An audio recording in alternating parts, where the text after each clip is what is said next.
नमस्कार। आप सुन रहे हैं लॉर्ड ऑफ मानहुआस। हाँ तो कहानी की शुरुआत होती है खून में सने बंदे से, जिसकी आंखों में खून सवार था, जो किसी को भी मारने के लिए तैयार था। उसके चारों तरफ भयंकर आग लगी थी और उसके हाथों से भी आग निकल रही थी। एकदम जी फाड़ सीन है दोस्तों। आग से घिरा यह फाइटर तेजी से आगे बढ़ता है, जिसे देखकर आसपास के लोग हैरान रह जाते हैं। ऐसा लगता है आज तो कोई पक्का मरने वाला है।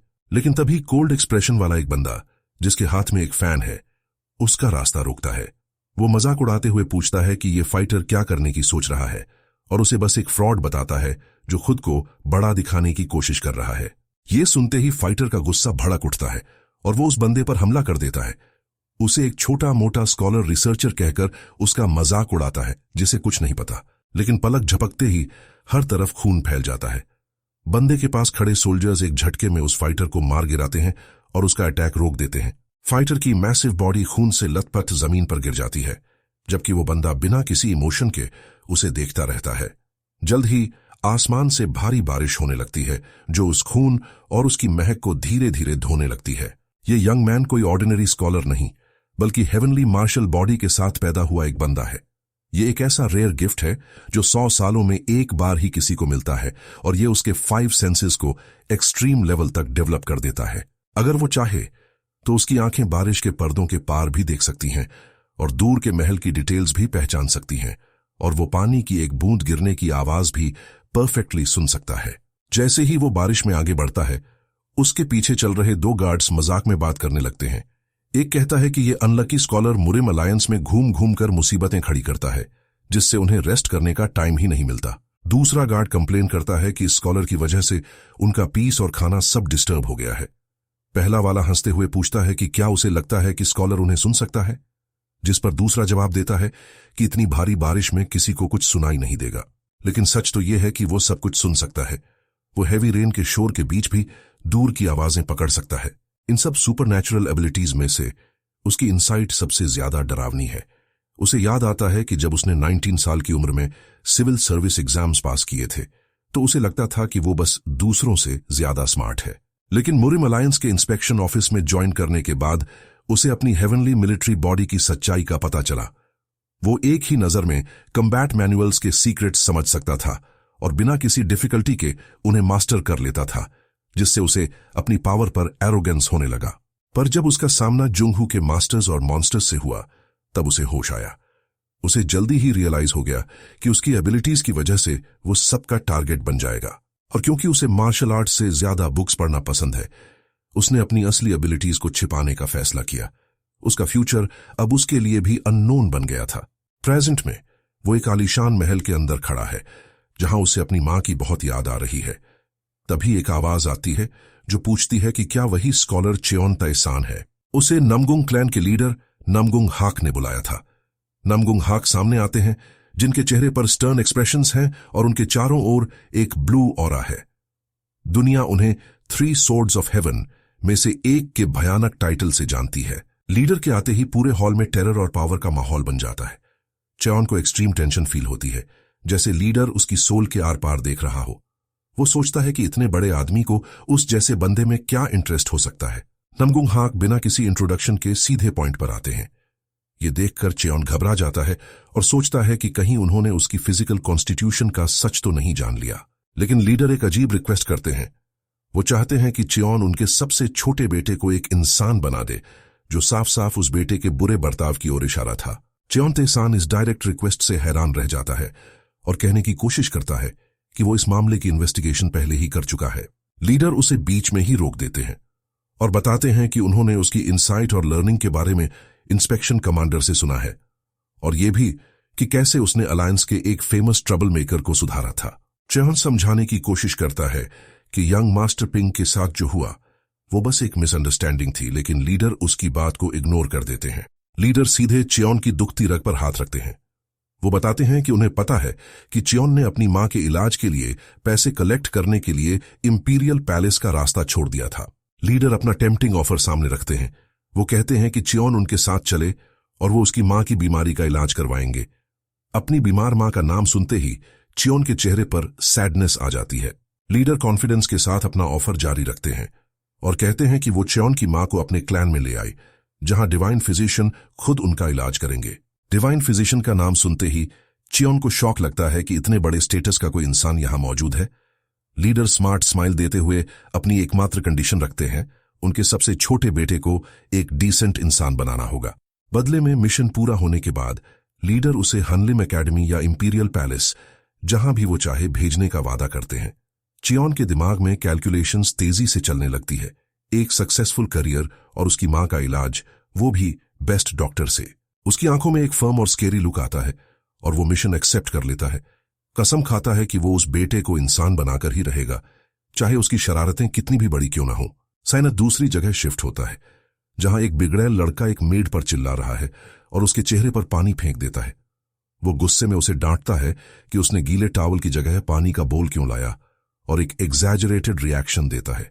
वो उसे मारने के लिए हाथ उठाता है और चिल्लाता है कि उसकी वजह से ड्यूल से पहले उसका फोकस खराब हो गया, और उसे ट्रैश कहता है। उसी पल चियोन शांति से कमरे में एंटर करता है, जिससे उस गुस्सैल लड़के का ध्यान भटक जाता है।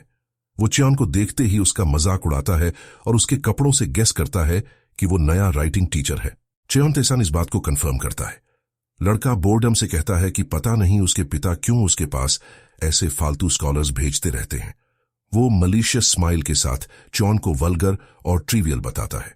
चियोन एक प्रोवोकेटिव स्माइल के साथ जवाब देता है और पेट्रियार्क की कही बात दोहराता है कि उनके बेटे में नॉलेज की कमी है और बहुत सी खामियां हैं। ये सुनते ही लड़के का गुस्सा भड़क जाता है और वो अपनी फिस्ट से टेबल तोड़ देता है। चियोन शांति से ये सब देखता है और नोट करता है कि ये लड़का अपने इमोशंस नहीं छिपाता और आसानी से गुस्सा हो जाता है। बैकग्राउंड में मेड डर से कांप रही होती है, पर लड़का चियोन की बोल्डनेस देखकर थोड़ा शांत हो जाता है। वो चियोन के पास आकर कहता है कि आज तक किसी ने उससे, यानी नामगुंग मूबेक से, इस तरह बात करने की हिम्मत नहीं की। नामगुंग मूबेक एक शर्त रखता है, अगर चियोन दिन के एंड तक भाग नहीं गया तो वो उसे अपना मास्टर और टीचर मान लेगा। चियोन तुरंत चैलेंज एक्सेप्ट कर लेता है, लेकिन उसे सिर्फ बातों पर यकीन नहीं था, इसलिए वो प्रूफ के तौर पर एक कॉन्ट्रैक्ट बनाने को कहता है। यंग मास्टर मूबेक हैरान हो जाता है कि कोई ऐसी बात के लिए कॉन्ट्रैक्ट क्यों मांगेगा, और उसे एक जुनूनी स्कॉलर कहता है। आखिर में वो मजाक उड़ाते हुए मान जाता है और कहता है कि अगर चियोन चाहे तो वो 10 कॉन्ट्रैक्ट्स भी लिख देगा। एक चालाक स्माइल के साथ चियोन टेंशन बढ़ाने के लिए कॉन्ट्रैक्ट में कुछ शर्तें ऐड करने का सजेशन देता है। मूबेक बड़े एंथुजियाज्म से मान जाता है, ये सोचकर कि ये स्कॉलर भी उसकी तरह कंपटीशन पसंद करता है। मूबेक अपनी ब्रूटल कंडीशन बताता है, मुझे पैसे नहीं चाहिए, लेकिन अगर मैं जीता तो तुम्हें पूरे 1 साल तक मेरा स्लेव बनकर रहना होगा। चियोन को यह शर्त बचकानी लगती है, लेकिन वो इसे मान लेता है। मूबेक कॉन्ट्रैक्ट पर साइन करता है और फिर उसे अपने पीछे आने को कहता है ताकि वो उसे सबक सिखा सके। वो पागलों की तरह हंसते हुए कमरे से निकल जाता है, जबकि चियोन शांति से उसे देखता रहता है। चियोन यंग मास्टर की पर्सनालिटी को एनालाइज करता है।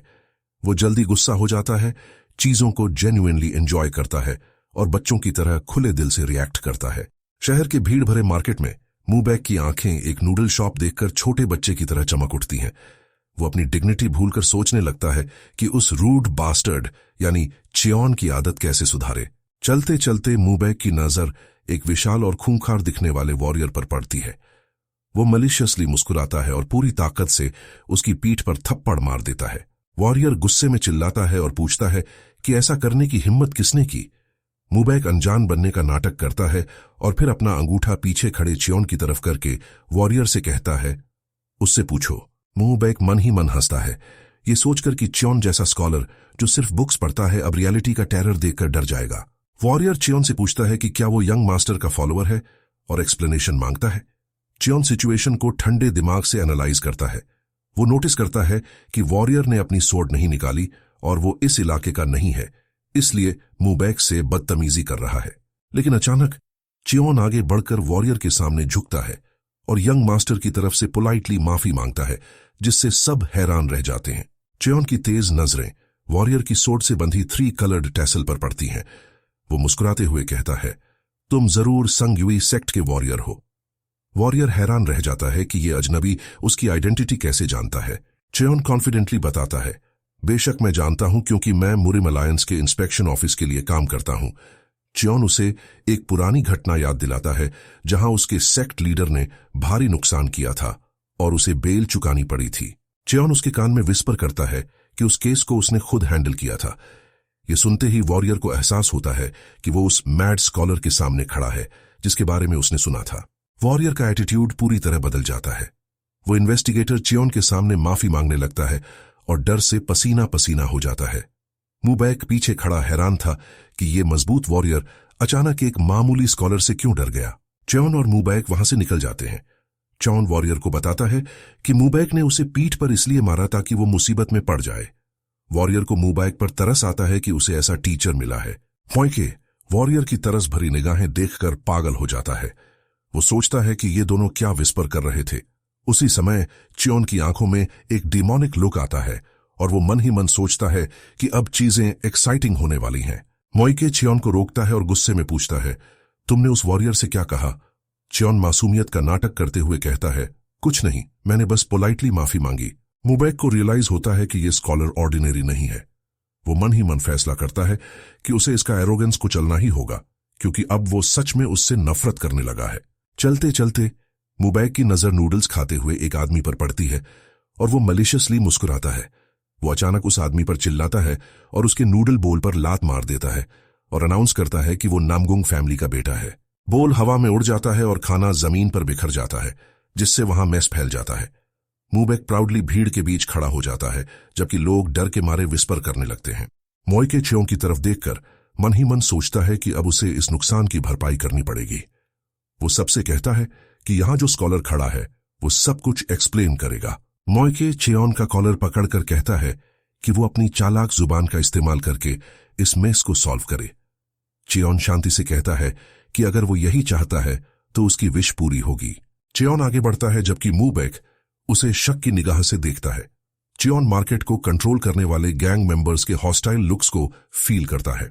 वो स्ट्रीट मर्चेंट से कहता है कि आज से स्ट्रीट की सारी प्रोटेक्शन फीस बदल जाएगी और मुबैक की तरफ इशारा करके डिक्लेयर करता है कि इन फीस का मैनेजमेंट अब खुद नामगुंग क्लैन का बेटा संभालेगा। मुबैक हैरानी से चियोन को घूरता है जबकि चियोन कनिंगली मुस्कुराता है। मुबैक ऐसी गंदी स्ट्रीट को मैनेज करने की आइडिया से इनकार करना चाहता है, लेकिन डूसिक गैंग के मेंबर्स उन्हें इंटरप्ट कर देते हैं। वो चिल्लाते हैं कि फीस वो कलेक्ट करते हैं और चियोन को उसकी लिमिट पार करने के लिए धमकी देते हैं। चियोन उनके बैड मैनेजमेंट की बुराई करता है और कहता है कि यंग मास्टर अपने क्लैन के नाम पर उन्हें सजा देंगे। चियोन इस सिचुएशन का फायदा उठाकर मुबैक से पूछता है कि क्या वो डूसिक गैंग से डरता है। मुबैक जाल में फंस जाता है और जोर से चिल्लाकर कहता है कि वो उनसे बेहतर काम कर सकता है। चियोन उसकी बात पकड़ लेता है। इसके बाद चियोन अनाउंस करता है कि प्रोटेक्शन फीस हर महीने सिर्फ 1 कॉपर पीस होगी। ये सुनकर सभी मर्चेंट्स के चेहरों पर खुशी की लहर दौड़ जाती है। उनमें से एक कहता है कि स्टॉल को किक करना डूसिक गैंग को अपनी पावर दिखाने का एक जीनियस मूव था। लोग यंग मास्टर नामगुंग मुबैक के लिए जोर जोर से चीर करने लगते हैं और उसके सामने झुकते हैं। वाह भाई, क्या जुगाड़ लगाया दोस्तों। अगर आपको ये स्टोरी पसंद आ रही है तो वीडियो को लाइक एंड हाइप करना और लॉर्ड ऑफ मैनहवास ओपी को सब्सक्राइब करना बिल्कुल मत भूलना। बहुत मेहनत से लाते हैं हम ये कंटेंट और आप सबका दिल की गहराइयों से धन्यवाद इस मुश्किल वक्त में हमारे साथ बने रहने के लिए। मुबैक को जबरदस्त यूफोरिया फील होता है और वो हैरानी से सोचता है कि क्या ये लोग सच में उसे थैंक यू बोल रहे हैं। एक मर्चेंट उसे हीरो बताता है और जल्द ही पूरे इलाके में मुबैक का नाम गूंजने लगता है। मुबैक भीड़ की तरफ हाथ हिलाता है और एडमिट करता है कि अपने नाम के नारे सुनना वाकई में एक वंडरफुल फीलिंग है। चियोन ये सब एक स्माइल के साथ देख रहा होता है। वो समझ जाता है कि अलायंस के ज्यादातर ट्रबल मेकर्स असल में अटेंशन की कमी से सफर करते हैं। उनके लिए थोड़ा सा प्यार और अटेंशन ही हीलिंग क्यूर है, जो मुबैक की खुशी में साफ दिख रहा था। अब स्ट्रीट के पास एक बिल्डिंग के अपर फ्लोर पर 2 बंदियां नीचे का सीन बड़े इंटरेस्ट से देख रही होती हैं। उनमें से एक अपनी कंपेनियन से पूछती है कि क्या वो यंग मास्टर के साथ चल रहे उस स्कॉलर को जानती है। कंपेनियन जवाब देती है कि उसने उसे स्ट्रीट पर पहली बार देखा है और गेस करती है कि वो नामगुंग क्लैन का कोई नया स्कॉलर होगा। सिल्वर बालों वाली बंदी नोटिस करती है कि वो स्कॉलर उस बदमाश नामगुंग मुबैक की ही एज का लगता है।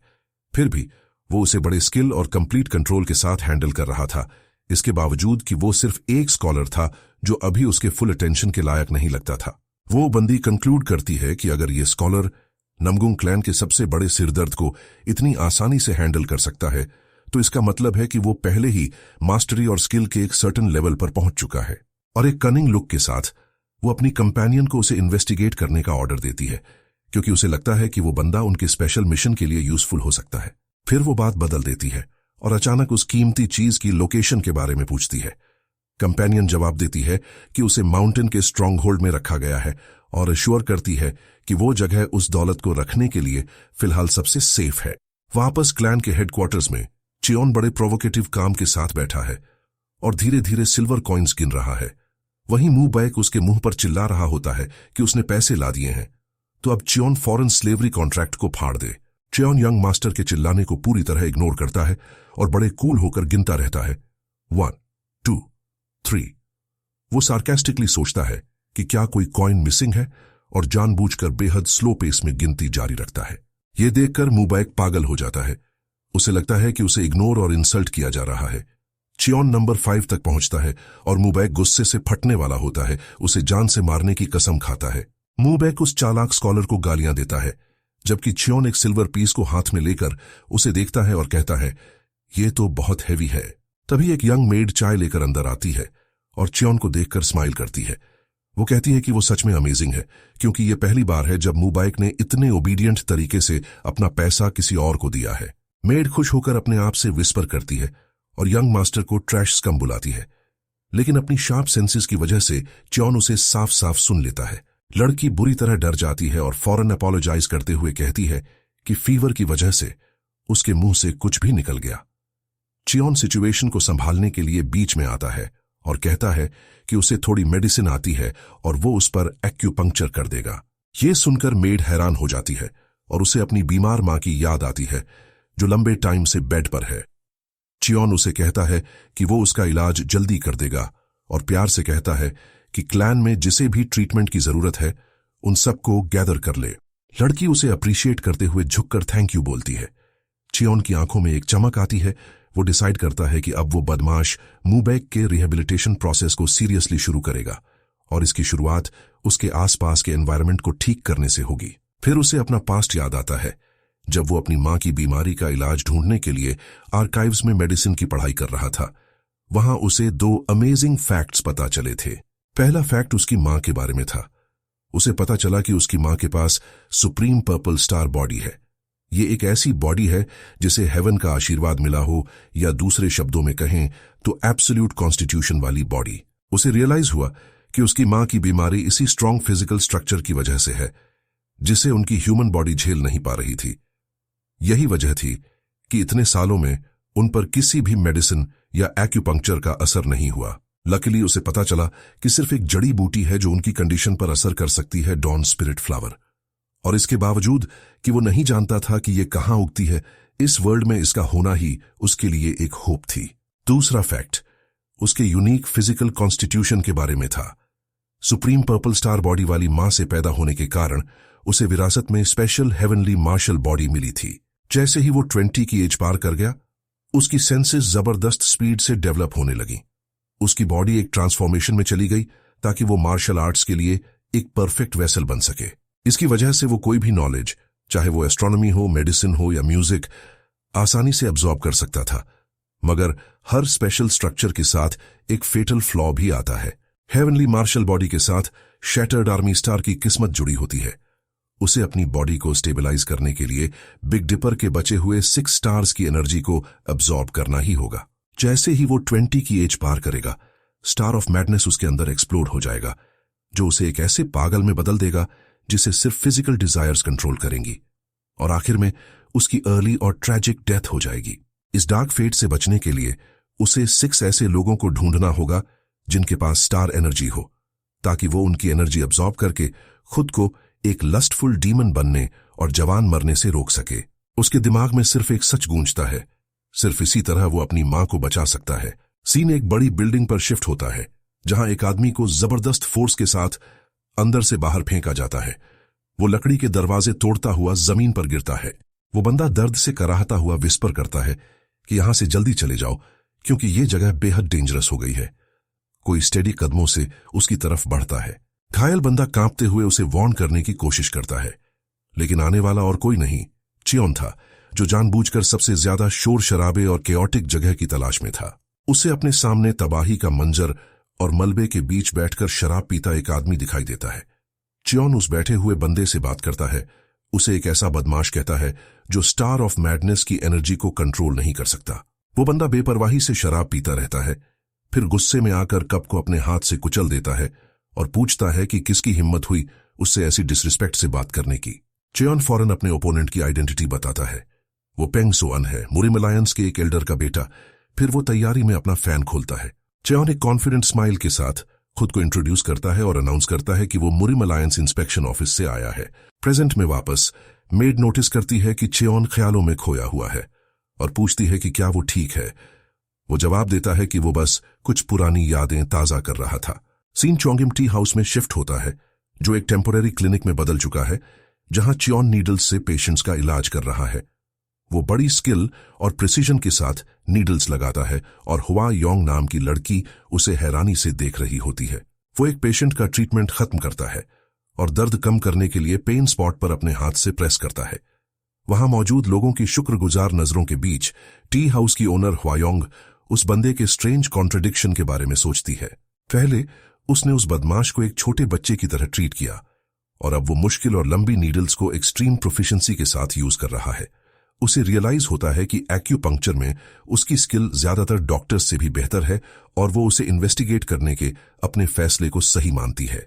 चियोन इंक और ब्रश से एक प्रिस्क्रिप्शन लिखता है, जबकि पेशेंट्स उसे बड़े रिस्पेक्ट से देख रहे होते हैं और उसे स्कॉलर कहकर बुलाते हैं। एक बूढ़ी औरत शर्माते हुए आगे बढ़ती है और फीस के तौर पर उसे कुछ अंडे देती है। वो अपोलोजाइज करती है कि उसके पास बस यही है। चियोन प्यार से स्माइल करता है और अंडे एक्सेप्ट करते हुए उसे थैंक यू बोलता है। वो कहता है कि अंडे फ्रेश लग रहे हैं और वो उन्हें मजे से खाएगा। फिर वो सबको सरप्राइज कर देता है। वो बूढ़ी औरत को प्रिस्क्रिप्शन के साथ मेडिसिन खरीदने के लिए पैसों से भरा एक बैग भी देता है। बूढ़ी औरत पैनिक हो जाती है और पैसे लेने से मना कर देती है। कहती है कि वो ये भी एक्सेप्ट नहीं कर सकती। चियोन अपनी बात पर अड़ा रहता है और कहता है कि वो सब एक फैमिली हैं जो यंग मास्टर नामगुंग की सर्विस करते हैं और उन्हें एक दूसरे की हेल्प करनी चाहिए। वो ऐड करता है कि उसे हाल ही में अनएक्सपेक्टेड पैसे मिले हैं। सब लोग उसे गहरी इमोशन के साथ थैंक यू बोलते हैं। वो उन पर वार्मली स्माइल करता है और कहता है कि अब उन्हें घर लौट जाना चाहिए क्योंकि लेट हो गया है। सबके जाने के बाद चियोन अपनी थकी हुई बॉडी की स्ट्रेचिंग एक्सरसाइजेस करता है, जबकि ह्वायोंग उसे रिस्पेक्टफुली बाव करती है। चियोन उसे इतनी देर रात तक टी हाउस उधार देने के लिए थैंक यू बोलता है। वो जवाब देती है कि उसकी हेल्प बहुत बड़ी थी। वो उसे कभी भी आने के लिए इनवाइट करती है और प्रॉमिस करती है कि नेक्स्ट टाइम वो गॉसिप से बचने के लिए अंदर एक सीट तैयार रखेगी। चियोन उसे थैंक यू बोलता है और मन ही मन सोचता है कि टी हाउस की ओनर उसकी सोच से ज्यादा यंग और ब्यूटीफुल है।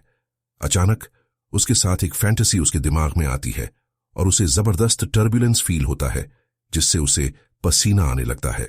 वो डर के मारे अपनी चेस्ट पकड़ लेता है और सोचता है कि वो अभी अभी क्या सोच रहा था। उसे रियलाइज होता है कि देर होने से पहले उसे बिग डिपर एनर्जी वाले लोगों को जल्दी ढूंढना होगा। बाहर ह्वायोंग उस जगह से निकलती है और प्रिंसेस उससे इन्वेस्टिगेशन की प्रोग्रेस के बारे में पूछती है। ह्वायोंग एक डिटेल्ड रिपोर्ट के साथ जवाब देती है। चियोन टाउन वुहान में पैदा हुआ। उसकी फैमिली इन्फ्लुएंशियल थी, लेकिन उसके पिता की डेथ और मां की बीमारी के बाद वो गरीब नोबल्स बन गए। ह्वायोंग बताती है कि उसका कैरेक्टर रिस्पेक्टेबल लगता है, लेकिन उसके पास्ट की वजह से उसके बहुत से एनिमीज हैं। वो इंस्पेक्शन ऑफिस में काम करता था, जहां उसने हर तरह के करप्शन को एक्सपोज और पनिश किया। वो डिवीजन लीडर्स या यहां तक कि पवेलियन मास्टर्स को भी गिराने में नहीं हेजिटेट करता था, जिससे उसने कई मेरिट्स और दुश्मनियां कमाई। वो इतना स्ट्रिक्ट था कि उसने मुरिम अलायंस के एक एल्डर को भी गिरा दिया था। कहा जाता है कि उसकी परसिस्टेंस भूतों को भी उसका पीछा करने पर मजबूर कर देती थी, जिससे उसे गोस्ट स्कॉलर का टाइटल मिला। लगता है कि अलायंस उसके एंटी करप्शन कैंपेन से बहुत परेशान हो गई थी, इसलिए उन्होंने उससे छुटकारा पाने के लिए उसे नमगुंग क्लैन भेज दिया। लेकिन एक अजीब बात है जो शक पैदा करती है। रूमर्स के मुताबिक वो मार्शल आर्ट्स में भी मास्टर है और मर्म अलायंस के राइजिंग स्टार्स के लेवल पर है, जो फर्स्ट रेट लेवल के करीब पहुंच रहे हैं। बात अचानक उसकी मां पर चली जाती है, जब बंदी अपनी कंपेनियन से बिना हेजिटेशन के सब कुछ बताने को कहती है। ह्वायोंग रिवील करती है कि चियोन की मां की कंडीशन और वो जो मेडिसिनल इंग्रेडिएंट्स खरीदता है, उन्हें एग्जामिन करने के बाद उसे सनपल्स सेवरेंस डिजीज होने की पॉसिबिलिटी का पता चला है। प्रिंसेस की आंखें चमक उठती हैं। वो सोचती है कि क्या ये वही बीमारी है जिसे वो इतने टाइम से ढूंढ रही थी। उसे याद आता है कि नॉर्थ सी आइस पैलेस छोड़े हुए 5 इयर्स हो गए हैं और वो एक डॉक्टर के भेष में कॉन्टिनेंट में घूम रही है, इसी स्पेसिफिक डिजीज की तलाश में। उसे रियलाइज होता है कि अगर उसे ये बीमारी नहीं मिली तो उसके पास जीने के लिए सिर्फ 1 ईयर बचा है। इस बेसिस पर वो डिसाइड करती है कि वो कंफर्म करने के लिए चियोन की मां को खुद एग्जामिन करेगी। पता चलता है कि हावा योंग नॉर्थ सी आइस पैलेस की 3rd गार्डियन है और उसकी मिस्ट्रेस उसे उस स्कॉलर पर करीब से नजर रखने का ऑर्डर देती है। कहीं और चेयोन बिग डिपर के बारे में सोचते हुए चल रहा होता है। वो सोचता है कि स्टार एनर्जी वाले लोग कहाँ होंगे। वो जानता है कि इस एनर्जी के साथ पैदा हुए लोग किसी न किसी तरह खुद को रिवील करने के लिए डेस्टिन्ड होते हैं और शायद उन्होंने अपने फैक्शंस के लीडर्स के रूप में अपना नाम बना लिया होगा। जब वो गहरी सोच में होता है तो उसे किसी की प्रेजेंस फील होती है। मूबैक एक फेक स्माइल के साथ अचानक सामने आता है और उसे टीचर कहता है।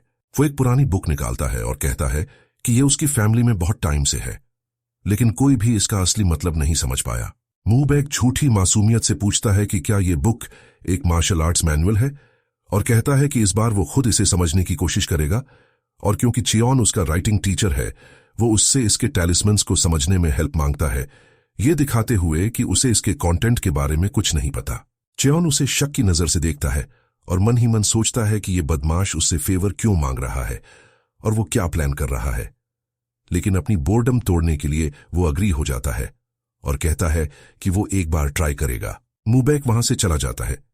चियोन उसकी शातिर स्माइल नोटिस करता है और समझ जाता है कि वो कोई नई स्कीम बना रहा है। मूबैक मन ही मन हंसता है, ये सोचकर कि ये बेवकूफ स्कॉलर भी दूसरों की तरह इस बुक को इंटरप्रेट करने की कोशिश में की डिविएशन के ट्रैप में फंस जाएगा। चियोन को शॉक लगता है। वो सोचता है कि क्या इस बदमाश ने उसे नमगुंग क्लैन का सीक्रेट मैनुअल दे दिया है। मूबैक आराम से घास पर लेट जाता है, चियोन का मजाक उड़ाता है और उसे बुक समझने के लिए डेयर करता है। मूबैक का मानना है कि उसने जो मैनुअल दिया है वो कोई नॉर्मल टेक्स्ट नहीं है, बल्कि एक मार्शल आर्ट है जिसने नमगुंग क्लैन के अनगिनत जीनियसेस को डिस्ट्रॉय किया है। वो जानता है कि इसे इंटरप्रेट करने की कोशिश से एक एक करके मेरिडियंस ब्लॉक हो जाएंगे, जिससे इनेविटेबल रूप से चाई डिविएशन होगा। इसलिए वो दूर से देखते हुए पागलों की तरह हंसता है, चियोन के गिरने का इंतजार करता है। लेकिन चियोन साफ आसमान के नीचे शांति से बैठा होता है।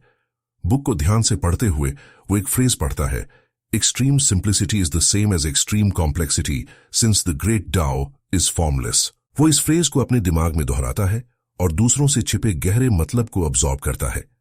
चियोन को रियलाइज होता है कि बुक में एक सुप्रीम मार्शल आर्ट के प्रोफाउंड प्रिंसिपल्स हैं जो उसे ट्रैप में फंसाने के बजाय एक्साइटमेंट से भर देते हैं। चियोन इंटेंस फोकस के साथ बुक पढ़ता है। उसे रियलाइज होता है कि जल्दबाजी में इंटरप्रिटेशन करने से चाई डिविएशन जरूर होगा, इसलिए सिर्फ टेक्स्ट पढ़ने के बजाय वो वर्सेस को सीधे अपनी बॉडी से अब्सॉर्ब करने की कोशिश करने का डिसाइड करता है। इसी बीच यंग मेड अच्छी खबर लेकर आती है। वो बेहद खुशी से बताती है कि पिछली बार उसकी दी हुई मेडिसिन लेने के बाद उसकी मां की कंडीशन में काफी सुधार हुआ है। वो ऐड करती है कि जिन दूसरों ने मेडिसिन ली है वो भी उसकी मेडिकल स्किल्स से इंप्रेस्ड हैं और फेवर के बदले में उसकी किसी भी तरह से हेल्प करना चाहते हैं। चियोन फौरन इस अपॉर्चुनिटी का फायदा उठाता है। वो एडमिट करता है कि उसे सच में कुछ हेल्प चाहिए और पूछता है कि क्या डॉर्मिट्री में कोई वुडन सोर्ड है। मेड को उसकी रिक्वेस्ट अजीब लगती है। सीन मूबैक पर शिफ्ट होता है, जो मेड पर चिल्ला रहा होता है कि वो चियोन के लिए उसकी वुडन सोर्ड क्यों मांग रही है। मूबैक अपनी असली सोर्ड धमकी भरे अंदाज में निकालता है और मेड उसके सामने डर से कांप रही होती है। वो अपनी शार्प ब्लेड उसकी तरफ करता है, जिससे वो चिल्लाने लगती है और रहम की भीख मांगती है। मूबैक अपनी रियल सोर्ड उसकी तरफ फेंकते हुए मजाक उड़ाता है और कहता है कि वुडन सोर्ड को भूल जाओ और इसके बजाय इस असली सोर्ड का यूज करो। इतना ही नहीं, वो कई और वेपन्स भी फेंकता है। उसे चैलेंज करता है कि वो जो कुछ भी यूज कर सकता है करे। सीन चियोन पर शिफ्ट होता है, जो शांति से वुडन सोर्ड उठाता है और फ्लोइंग मूवमेंट्स करने लगता है। वो कुछ वर्ड्स मटर करता है, formless ripple, silent dispersion, crossing boundaries. चियोन नोटिस करता है कि चांट्स एसोटेरिक बुद्धिज्म की आइडियोलॉजी के साथ मिक्स्ड है, जो इसे और भी कॉम्प्लेक्स बनाता है। उसे रियलाइज होता है कि इस आर्ट में मास्टर बनने के लिए उसे यूजुअल टाओइज्म के बजाय एसोटेरिक बुद्धिज्म में बताए गए 7 स्पिरिचुअल मेरिडियंस की लोकेशंस और मीनिंग्स को समझना होगा। मूबैक मन ही मन शातिर तरीके से हंसता है। उसे यकीन है कि बुक का कॉम्प्लेक्स स्ट्रक्चर चियोन को इनेविटेबल रूप से ची डिविएशन की ओर ले जाएगा। लेकिन मूबैक जो बात इग्नोर कर रहा है वो ये है कि चियोन ने बहुत टाइम पहले मुरिम अलायंस की लाइब्रेरी में एसोटेरिक बुद्धिज्म पर एक एंशिएंट टेक्स्ट पढ़ा था, और उसे इन स्पिरिचुअल लाइंस की एग्जैक्ट लोकेशन भी पता होती है। चेयोन अपनी एनर्जी को 7 ओरिजिनल ब्लड पॉइंट्स पर टारगेट करता है और तेजी से अपनी वुडन सोर्ड घुमाता है। उसे रियलाइज होता है कि इस तरह वो सोर्ड टेक्निक के सीक्रेट एसेंस तक पहुंच सकता है। वो सोचता है कि पूरे मुरिम में कोई और बंदा ऐसा नहीं कर सकता, क्योंकि संस्कृत जानने वाला वो अकेला ही है। वो आर्ट को अप्लाई करना कंटिन्यू रखता है। चेयोन अंदाजा लगाता है कि इस मार्शल आर्ट को बनाने वाला शायद इन स्पिरिचुअल लाइंस की पावर यूज करना चाहता था, लेकिन उसे यह भी रियलाइज होता है कि स्टैंडर्ड इंटरनल एनर्जी यूज करने से इसकी पावर कम हो जाएगी और टेक्निक अपनी वैल्यू खो देगी। उसकी आंखों में एक गहरी समझ की चमक होती है और वो जोर शोर से ट्रेनिंग करता रहता है। चेयोन सूरज ढलने तक अपनी ट्रेनिंग जारी रखता है। उसकी वुडन सोर्ड से पसीना टपक रहा होता है। उसे एहसास होता है कि एक साथ सभी 7 लाइंस में इंटरनल एनर्जी पंप करने की कोशिश से ची डिविएशन हो सकता है, भले ही उसे उनकी लोकेशन पता हो। वो सोचता है कि अगर उसने ये बात नमगुंग क्लैन को समझाई तो उसे क्लैन की आर्ट का चोर समझा जाएगा। वो लोग ये कभी एक्सेप्ट नहीं कर पाएंगे कि एक मामूली स्कॉलर ने वो पजल सॉल्व कर दिया जिसे उनकी फैमिली सदियों से सॉल्व नहीं कर पाई थी। ट्रेनिंग खत्म करने के बाद चेयोन मेड को एक गोल्ड कॉइन देता है और कहता है कि वो इसे पॉकेट मनी समझकर रख ले। मेड कहती है कि उसकी मदद करना तो उसकी ड्यूटी है, लेकिन चेयोन फिर से इंसिस्ट करता है और उसे थैंक यू बोलता है। वो उसे बताता है कि वो थोड़ी देर के लिए बाहर जा रहा है और अगर कोई उसके बारे में पूछे तो वो देर शाम तक लौटेगा। एक शॉप में चेयोन इलाके की सबसे बड़ी जड़ी बूटियों की दुकान के बारे में पूछता है और उसे रास्ता बता दिया जाता है। सड़क पर चलते हुए वो मन ही मन सोचता है कि क्या उसे अपनी मां के इलाज के लिए कोई मेडिसिनल हर्ब्स मिल पाएंगी। तभी एक गैंग मेंबर की नजर उस पर पड़ती है और वो चिल्लाता है कि उन्हें वांटेड बंदा मिल गया है। गैंग लीडर डूसिक गुस्से में वहां आता है, ये सोचकर कि चेयोन को अंदाजा भी है कि उसकी वजह से उन्हें कितना पैसा लूज हुआ है। गैंग मेंबर्स चेयोन को क्लब्स और वेपन्स के साथ घेर लेते हैं। वो उसे याद दिलाते हैं कि उन्होंने सुना है कि नॉर्दर्न रोड के प्रोटेक्शन फीस अब नामगुंग क्लैन कलेक्ट करेगा। डूसिक चेयोन से कहता है कि वो क्लैन को बताए कि उन्हें फिर से फीस कलेक्ट करने दें। इस पर चेयोन ठंडी आवाज में पूछता है कि वो ऐसा क्यों करे। चेयोन उसे थ्रेटन करता है कि अगर कोई कंप्लेंट है तो जाकर यंग मास्टर से करो। वो उसे वार्न करता है कि सिर्फ कुछ प्रोटेक्शन फीस के लिए अपनी अकेली जान को रिस्क में डालना बेवकूफी होगी। वो चैलेंज करते हुए पूछता है कि क्या उसे सच में लगता है कि वो नामगुंग क्लैन से डील कर सकता है। डूसिक मजाक में हंसता है और बताता है कि उन्हें पता है कि उसके पास कोई रियल पावर नहीं है और किसी ने ये इन्फॉर्मेशन उन्हें लीक की है। चेयोन फौरन समझ जाता है कि किसी ने उसे रास्ते से हटाने के लिए इन्हें पैसे दिए हैं। चेयोन एक काम स्माइल के साथ अपना फैन खोलता है। वो समझ जाता है कि उसे इस सिचुएशन में डालने वाला बंदा कौन है। वो मजाक में पूछता है, क्या तुमने कभी किसी मुरिम स्कॉलर के बारे में सुना है? गैंग मेंबर्स उसे चारों तरफ से घेर लेते हैं, जिस पर चेयोन पूछता है कि क्या उन्होंने कभी किसी स्कॉलर को फैन से लड़ते हुए सुना है। वो उसका मजाक उड़ाते हैं और कहते हैं कि उन्हें फैन डांस के बारे में जानने की क्या जरूरत है। डूसिक अपने आदमियों को उसे एक कड़ा सबक सिखाने का ऑर्डर देता है। डूसिक वहशीपन से मुस्कुराता है और अपने आदमियों से उसे एक जेंटल मसाज देने के लिए कहता है। एक बंदा ऊंची जंप लगाकर अटैक करता है, जबकि चेयोन मजबूती से अपनी जगह खड़ा रहता है। चेयोन पूछता है कि क्या वो एक सच जानते हैं, जो उसे कुछ देर पहले एक बुक पढ़ने के बाद पता चला है। चेयोन अपना फैन बंद करता है और बड़ी आसानी से उस आदमी के जोरदार ब्लो को ब्लॉक कर देता है।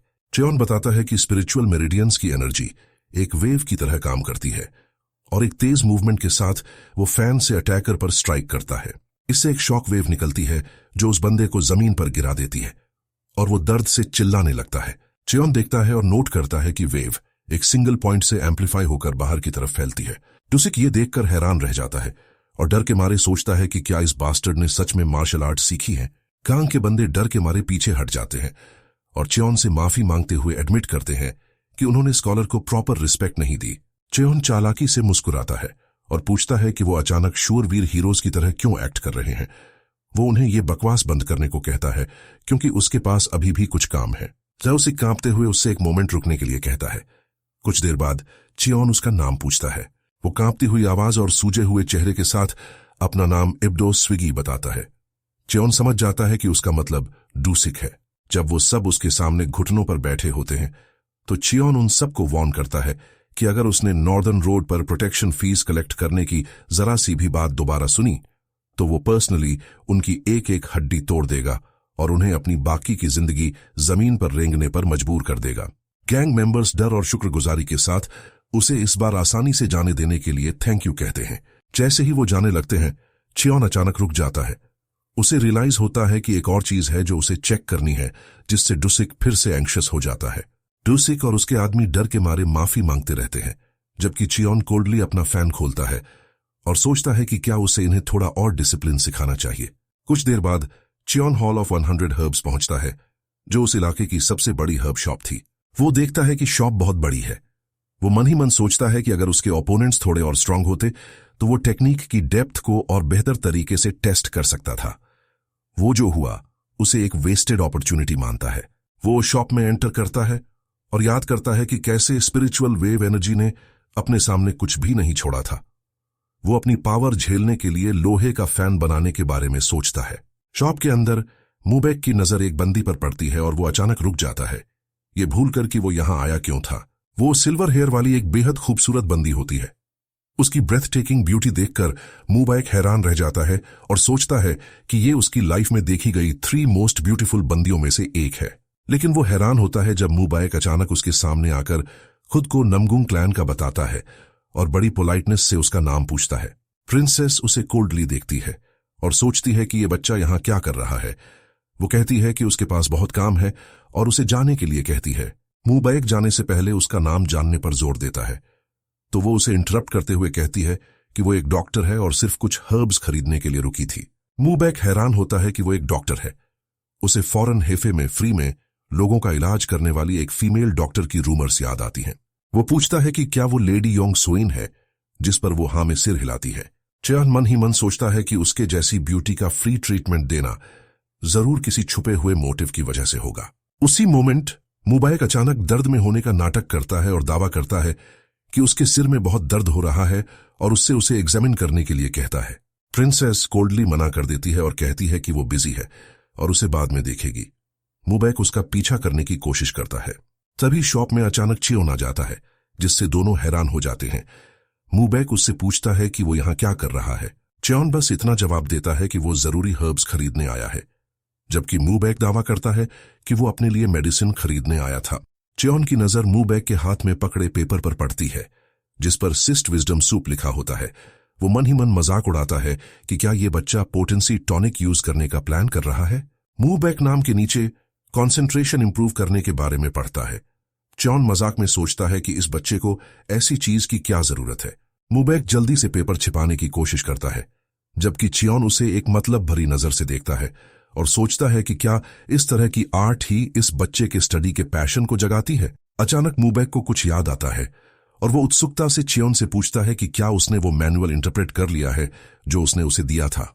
वो सीरियसली पूछता है कि अगर उसने वो चांस इंटरप्रेट कर लिया है तो क्या उसे ऐसे धीरे धीरे घूमना चाहिए, ये हिंट देते हुए कि उसे ट्रेनिंग में बिजी होना चाहिए। चियोन मन ही मन शातिर तरीके से हंसता है और कहता है कि उसने कुछ वर्सेस इंटरप्रेट कर लिए हैं, लेकिन ये बेहद डिफिकल्ट है। मूबेक डिसअपॉइंटेड फील करता है और कहता है कि उसे एक गिनशी लेवल स्कॉलर से बहुत उम्मीदें थीं, लेकिन वो डिसअपॉइंटिंग लग रहा है। चियोन मन ही मन मुस्कुराता है। उसे पता था कि उसने इंटरप्रिटेशन परफेक्टली फिनिश कर लिया है, लेकिन वो इसे सीक्रेट रखना चाहता था। मूबेक के चेहरे पर एंथुसियाज्म दिखाई देता है और वो चियोन से रिक्वेस्ट करता है कि उसने जो भी इंटरप्रेट किया है वो उसे बताए। चियोन मूबेक की अचानक खुशी देखकर हैरान होता है और सोचता है कि क्या वो सच में उसकी सक्सेस की उम्मीद कर रहा था। चियोन अचानक पूछता है कि क्या ऐसी जगह पर इंटरप्रिटेशन के बारे में बात करना सेफ है, ये नोट करते हुए कि सिर्फ 2 लाइन्स सुनाने से शायद किसी को कुछ समझ ना आए। मूबेक उसे जल्दी बोलने के लिए कहता है। चियोन इंटरप्रिटेशन सुनाना शुरू करता है, जबकि मूबेक बढ़ती हुई हैरानी के साथ सुनता है। उसकी आंखें शौक से चौड़ी हो जाती हैं। उसे यकीन नहीं होता कि इस स्कॉलर ने बुक को इतनी प्रिसीजन के साथ इंटरप्रेट किया है। मूबेक को रियलाइज होता है कि चियोन कोई ऑर्डिनरी स्कॉलर नहीं, बल्कि एक यूनिक जीनियस है।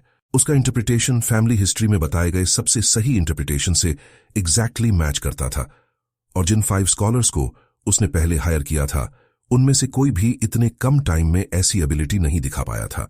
चियोन हैरानी से पूछता है कि क्या मूबेक को सच में समझ आया कि उसने क्या कहा। मूबेक एक कॉन्फिडेंट स्माइल के साथ कंफर्म करता है। मूबेक बड़े एंथुसियाज्म के साथ उसे राइटिंग टीचर कहकर चिल्लाता है, जबकि चियोन उसे देखता है और उसके एटीट्यूड में आए इस सडन शिफ्ट के बारे में सोचता है। मूबेक उसे बताता है कि परसों जूगे क्लैन से गेस्ट्स आने वाले हैं। चियोन कोल्डली पूछता है कि इसका क्या मतलब है। मूबैक बताता है कि गेस्ट्स में उसकी एज का एक फ्रेंड है जिसका नाम ज़ूगे ड्वान है। चियोन को याद आता है कि उसने उसे अलायंस में कुछ बार देखा है, हालांकि ड्वान उसे नहीं जानता। मूबैक चियोन से भी गैदरिंग में आने के लिए कहता है और उसे अच्छे खाने और बढ़िया वाइन का लालच देता है। चियोन मन ही मन समझ जाता है कि मूबैक चाहता है कि वो बच्चों की इस यूजुअल गैदरिंग में उसकी हेल्प करे, जिससे उसकी विजडम सूप की जरूरत भी समझ आती है। चियोन को याद है कि ज़ूगे क्लैन मार्शल आर्ट्स से ज्यादा नॉलेज को वैल्यू देता है और ज़ूग ड्वान दूसरे यंग मास्टर्स के मुकाबले अपनी हाई एजुकेशन के लिए जाना जाता है और कहा जाता है कि वो इन गैदरिंग्स में 4 आर्ट्स पोएट्री, म्यूजिक, कैलीग्राफी और पेंटिंग का शो ऑफ करना पसंद करता है। चियोन मन ही मन मजाक में मुस्कुराता है। उसे रियलाइज होता है कि मूबैक उसे यूज करना चाहता है, जिसके पास प्राइड के सिवा मांगने को कुछ नहीं है, ताकि वो दूसरे बच्चों के साथ प्राइड की बैटल में उतर सके। चियोन की आंखें एक्साइटमेंट से चमक उठती हैं। वो एक बच्चे को दूसरे बच्चे से ह्यूमिलिएट होते देखने के लिए उत्सुक है और इसे एक अनमिसेबल एंटरटेनमेंट शो मानता है। मूबैक उससे फिर से ज्वाइन करने के बारे में पूछता है। चियोन फौरन हाँ कर देता है और मन ही मन इस बैटल ऑफ ब्रैट्स को इंटरेस्टिंग बताता है। अचानक चियोन को अपने सीने में तेज दर्द महसूस होता है और वो अपना दिल पकड़ लेता है। चियोन मन ही मन सोचता है कि क्या यह उस लेडी के इन्फ्लुएंस के कारण है जिसे उसने पहले देखा था, और उसे रियलाइज होता है कि उसे 7 स्टार एनर्जी ढूंढने की जरूरत है। उसकी हालत बिगड़ने से पहले मूबैक उससे रूडली पूछता है कि वो क्या देख रहा है और कहता है कि अगर वो नहीं जाना चाहता तो मना कर दे। चियोन चालाकी से मुस्कुराता है और सोचता है कि वो उसे जितना ज्यादा देख रहा है उसे उतनी ही पिंगन जैसी एनर्जी फील हो रही है और वो इस मामले की जांच करने का फैसला करता है। चियोन जाने के लिए मान जाता है, लेकिन 2 कंडीशंस रखता है। मूबैक चिढ़कर पूछता है कि वो 2 कंडीशंस क्या हैं। चियोन मूबैक की कलाई पर पल्स चेक करने की परमिशन मांगता है। मूबैक हैरान होकर इसका रीजन पूछता है। चियोन बताता है कि उसने उसे विजडम सूप तैयार करते देखा था और यह सूप दिमाग को स्टिमुलेट करता है और अगर इसे गलत तरीके से लिया जाए तो ब्रेन को नुकसान पहुंच सकता है। मूबैक उसे याद दिलाता है कि कलाई की पल्स से गलत तरीके से एंटर होने वाली इंटरनल एनर्जी इंटरनल इंजरीज का कारण बनती है। वो मजाक में पूछता है कि क्या वो बस एक सूप के लिए उसे एग्जामिन करने को कह रहा है। चियोन पूछता है कि क्या उसे डर नहीं है कि सूप उसके मार्शल आर्ट्स लेवल को डिस्ट्रॉय कर देगा। मूबैक हेजिटेट करते हुए मान जाता है और अपना हाथ चियोन की तरफ बढ़ाता है। चियोन मूबैक की कलाई पकड़ता है और रिएक्शन देखने के लिए थोड़ी सी स्पिरिचुअल एनर्जी इंजेक्ट करने का फैसला करता है, ये उम्मीद करते हुए कि उसका नमगुंग क्लैन का विजिट बेकार न जाए। चियोन को एक हल्की लेकिन पक्की एनर्जी महसूस होती है। वो हैरानी से सोचता है, क्या ये वुकी स्टार है? मूबैक घबराकर पूछता है कि क्या कोई प्रॉब्लम है, तो चियोन एक बड़ी स्माइल के साथ उसे रियश्योर करता है कि सब ठीक है और उसकी ब्रेन एनर्जी स्ट्रांग है और मेडिसिन उसे नुकसान नहीं पहुंचाएगी। मूबैक को चियोन की अजीब स्माइल से कंपी छूट जाती है और उसे लगता है कि चियोन उसकी इंटेलिजेंस से इंप्रेस्ड है। मूबैक दूसरी कंडीशन के बारे में पूछता है। चियोन एक शातिर स्माइल के साथ जवाब देता है, तुम्हारी ट्रेनिंग देखना। मूबैक हैरान होता है और पूछता है कि वो ऐसा क्यों चाहता है। चियोन बताता है कि नमगुंग जैसे एंशिएंट क्लैन के अपने सिंबल्स और पाथ होते हैं। बुक में दिए चांस को एक्यूरेटली इंटरप्रेट करने के लिए उसे क्लैन के दूसरे मार्शल आर्ट्स के प्रिंसिपल्स को समझने की जरूरत है और मूबैक के मूवमेंट्स को देखने से उसे मीनिंग को सही ढंग से समझने में हेल्प मिलेगी। मूबैक चियोन की ट्रेनिंग देखने की इच्छा पर हैरानी जताता है, ये नोट करते हुए कि स्कॉलर्स आमतौर पर मार्शल आर्ट्स को नीची नजर से देखते हैं और उन्हें बारबैरिक मूवमेंट्स मानते हैं, लेकिन वो एंथुसियाज्म के साथ मान जाता है, ये सोचते हुए कि चियोन का ट्रेनिंग ऑब्जर्व करने की इच्छा सच में चांस को इंटरप्रेट करने के लिए है और यही चीज उसे एक ट्रू स्कॉलर बनाती है। मूबैक मन ही मन एक शातिर प्लान बनाता है और फैसला करता है कि वो चियोन से उस मैनुअल को भी इंटरप्रेट करवाएगा जो वो करंटली सीख रहा है। अगर वो सक्सीड हुआ तो अच्छा और फेल हुआ तो भी कोई बात नहीं। मूबैक हाँ कर देता है, लेकिन एक कंडीशन रखता है कि चियोन को वो मार्शल आर्ट भी इंटरप्रेट करनी होगी जो वो करंटली सीख रहा है।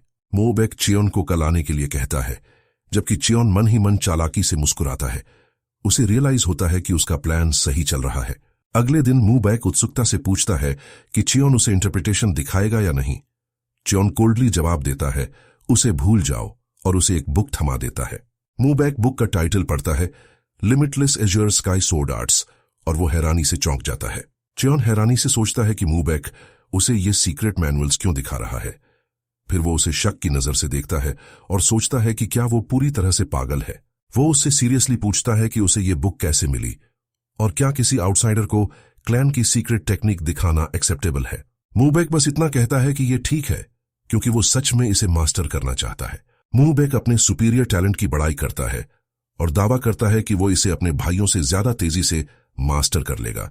वो खुद को यकीन दिलाता है कि चियोन ने मुरिम अलायंस में काम किया है और वो लॉस को अच्छी तरह जानता है, इसलिए इंफॉर्मेशन लीक होने की चिंता करने की जरूरत नहीं है। मूबैक चियोन से चांस पढ़ने और उन्हें इंटरप्रेट करने के लिए एरोगेंट तरीके से कहता है। वो उसे फी के तौर पर 300 टेल्स ऑफ सिल्वर ऑफर करता है और चियोन उसे याद दिलाता है कि इस बार बैंक नोट देना, भारी कॉइन्स नहीं। मूबैक अपनी सोर्ड स्किल्स दिखाना शुरू करता है, एरियल मूव्स और पावरफुल किक्स एग्जीक्यूट करता है। चियोन उसके मूवमेंट्स को ध्यान से देखता है और स्वॉर्ड आर्ट को इन्फिनिट स्काई की तरफ एक सॉन्ग बताता है और उसकी ब्यूटी की तारीफ करता है। मूबैक हर स्ट्राइक के साथ जोर से चिल्लाता है, जिससे चियोन अनॉय होता है और उसका फोकस डिस्ट्रैक्ट होता है। वो अनॉयंस में अपने कान बंद कर लेता है और शोर की कंप्लेंट करता है जिससे वो पढ़ नहीं पा रहा। फिर वो मूबैक के चेहरे पर चिल्लाता है, अपना मुंह बंद रखो, और उसे समझाता है कि उसे अपनी एनर्जी कंसर्व करनी चाहिए। वो उसे बताता है कि स्वॉर्ड आर्ट के लिए एक सिंगल स्ट्राइक तक ब्रेथ को बचाकर रखने की जरूरत होती है और चिल्लाने से सिर्फ इंटरनल एनर्जी डिस्पर्स होती है। मूबैक इस बार चुपचाप ट्रेनिंग जारी रखता है और उसके मूवमेंट ज्यादा फ्लूइड और फोकस्ड हो जाते हैं। मूबैक को जबरदस्त डिफरेंस नोटिस होता है, उसे ज्यादा पावर और हाई स्पीड फील होती है। चियोन सेटिस्फैक्शन के साथ मुस्कुराता है और उसे उस एनर्जी को मैनिफेस्ट करने के लिए और सीरियसली ट्रेन करने की सलाह देता है और वादा करता है कि टाइम आने पर वो इसे ग्रेटिट्यूड के साथ ले लेगा। मूबैक हवा में ग्रेसफुली जंप करता है और एक पावरफुल लैंडिंग करता है। वो अपने फास्ट और प्रिसाइज मूवमेंट्स जारी रखता है, जबकि पेड़ के पत्ते उसके चारों ओर गिर रहे होते हैं। मूबैक अपनी स्वॉर्ड जमीन पर फेंक देता है। उसे यकीन नहीं होता कि उसने ये अचीव कर लिया है। वो हैरानी से एडमिट करता है कि उसके पास मूबैक ने ब्रेथ कंट्रोल करके पहले भी फर्स्ट फॉर्म कंप्लीट करने की कोशिश की थी, लेकिन आज उसने पहली बार इसे आखिरकार पूरा कर ही लिया। वह एक्साइटमेंट के साथ चियोन से पूछता है कि उसे यह बात कैसे पता चली। इस पर चियोन मन में सोचता है कि उसने तो बस इसलिए ऐसा कहा क्योंकि मूबैक बहुत अनोइंग और नॉइजी था। चियोन बुक खोलकर दिखाता है कि उसमें साफ साफ लिखा है कि सांस को कंजर्व करना है। वह समझाता है कि यह कॉमन सेंस है कि जितना हाई लेवल का मार्शल आर्ट होगा उतनी ही कम सांस वेस्ट होगी। मूबैक यह सुनकर शॉक्ड रह जाता है। वह कहता है कि उसने टेक्स्ट को दर्जनों बार पढ़ा, लेकिन इस बात पर ध्यान ही नहीं दिया। चियोन अपने हाथ में एक कैंडल पकड़ता है और मूबैक से एक पोइट्री वर्स के बारे में पूछता है, जिसमें कैंडल की फ्लेम का जिक्र है जो फ्लिकर नहीं करती। वह मूबैक से पूछता है कि यहां स्पेसिफिकली कैंडल फ्लेम का एग्जाम्पल क्यों यूज किया गया है। मूबैक को अचानक इसका हिडन मीनिंग समझ आता है। वह कहता है कि इसका मतलब बॉडी को स्टेडी रखना नहीं, बल्कि ब्रीदिंग को इतना कंट्रोल करना है कि बाहर कोई सांस न निकले जो फ्लेम को डिस्टर्ब कर सके। मूबैक हैरानी से अपना सिर पकड़ लेता है। उसे रियलाइज होता है कि इतना डीप मीनिंग तो क्लैन के ऑफिशियल एक्सप्लेनेशंस में भी नहीं मिलता। वह शॉक में सोचता है कि क्या यह सच में एक गिनशी डिग्री वाले स्कॉलर का लेवल है। मूबैक चियोन की ब्रिलियंस की बहुत तारीफ करता है और मानता है कि उसने मूवमेंट्स का फॉर्म तो समझ लिया और उन्हें एग्जीक्यूट भी कर लिया, लेकिन उसे इसके बाद आने वाले चांट्स के बारे में कोई नॉलेज नहीं है। वह रिग्रेट के साथ अपने हाथों को देखता है और बताता है कि वह फिजिकली मूवमेंट्स को इमिटेट कर सकता है, लेकिन टेक्निक के एसेंस को एक्सप्रेस नहीं कर सकता, क्योंकि वह उन मूव्स के पीछे का मतलब नहीं जानता। चियोन उससे गुस्से में पूछता है कि क्या वह सच में नहीं जानता। अगर उसकी अंडरस्टैंडिंग अधूरी है तो वह उसके सामने मूवमेंट्स परफॉर्म करके दिखाए। यह सुनकर मूबैक कंफ्यूज हो जाता है और ऑब्जेक्ट करता है। चियोन सिचुएशन पर अपना कंट्रोल बनाते हुए सख्ती से याद दिलाता है कि वह टीचर है और मूबैक स्टूडेंट। वह सार्केज्म में कहता है कि अगर टीचर स्टूडेंट के आगे झुकेगा तो लर्निंग कैसे होगी। चियोन कोल्डली उससे कहता है कि अगर वह नहीं करना चाहता तो इस मामले को छोड़ दे। चियोन वहां से जाने का नाटक करते हुए हिंट देता है कि वह उसकी जगह यंग मास्टर ली से मिलने जाएगा, जिससे मूबैक पैनिक कर जाता है। चियोन एक सेंसिटिव टॉपिक छेड़ता है और मूबैक को बताता है कि उसका बड़ा भाई भी ऐसी ही टेक्निक पर ट्रेनिंग कर रहा है। वह मूबैक को चैलेंज करते हुए पूछता है कि क्या उसके लिए अपने टीचर को थोड़ी रिस्पेक्ट देना इतना मुश्किल है। चियोन जब मूबैक के गुस्से वाले चेहरे को देखता है तो उसके दिमाग में एक एक्साइटिंग पॉसिबिलिटी आती है। उसे लगता है कि यंग मास्टर नामगोंग मूबैक क्लैन की डायरेक्ट फैमिली लाइन में पहला बंदा हो सकता है जो limitless azure sky sword arts के सीक्रेट एसेंस तक पहुंच पाए। यह थॉट मूबैक को एकदम शॉक कर देता है और उसकी सोच को पैरालाइज कर देता है। मूबैक की आंखों में जोश आ जाता है। वह अपनी फिस्ट को टाइट करता है और चैलेंज एक्सेप्ट करते हुए चिल्लाता है कि वह यह जरूर करेगा। मुंह बैग टूटी फूटी और अजीब एक्सेंट में रिस्पेक्ट वाले फ्रेजेस यूज करने की कोशिश करता है, जिसे चियोन फौरन ठीक करते हुए उसे डांटता है। सीन ट्रेनिंग ग्राउंड्स पर शिफ्ट होता है, जहां क्लैन लीडर एरिया का इंस्पेक्शन करते हुए आते हैं। लीडर को शोर सुनाई देता है और वह चिंता में सोचते हैं कि कहीं वह लफंगा बच्चा फिर से नए स्कॉलर को परेशान तो नहीं कर रहा। वह सोचते हैं कि अगर उसकी वजह से स्कॉलर चला गया तो वह उसे बहुत बुरी तरह डांटेंगे, लेकिन वह मुबैक की आवाज सुनकर सरप्राइज हो जाते हैं, जो और मांग रहा होता है।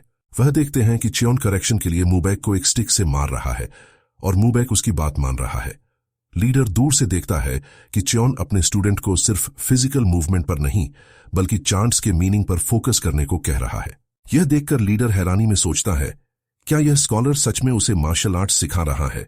मुबैक जोर से चिल्लाकर यस मास्टर कहता है। अपने बागी बेटे को, जो अपने बड़े भाइयों की भी इज्जत नहीं करता, एक सिंपल स्कॉलर से इतनी पोलाइटनेस से बात करते देखकर लीडर स्टन रह जाता है।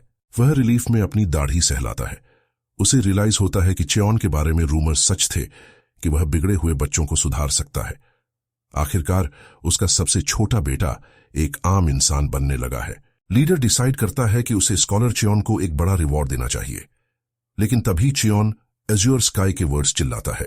चियोन मुबैक को समझाते हुए कहता है कि वह ध्यान से देखे और इस बात पर फोकस करे कि टेक्निक के नाम में ही स्काई वर्ड है। यह सुनते ही लीडर का चेहरा डर और शौक से बदल जाता है। वह सोचता है कि क्या स्कॉलर ने अभी अभी क्लैन की सीक्रेट टेक्निक को रिवील कर दिया है। लीडर का गुस्सा भड़क जाता है। उसे लगता है कि उसके बेटे ने क्लैन के सीक्रेट्स एक अनजान बंदे को बता दिए हैं। वह तुरंत बीच में आकर उन दोनों को अरेस्ट करने का डिसाइड करता है, लेकिन इससे पहले कि वह आगे बढ़ता, वह चियोन को मुबैक से कहते हुए सुनता है कि अगर वह चांट्स में से बेकार की ब्रांचेस हटा दे तो आखिर में मामला सिर्फ एक सच्चाई पर आ जाता है। चियोन को गहराई से चांट्स बोलते सुनकर लीडर वहीं रुक जाता है।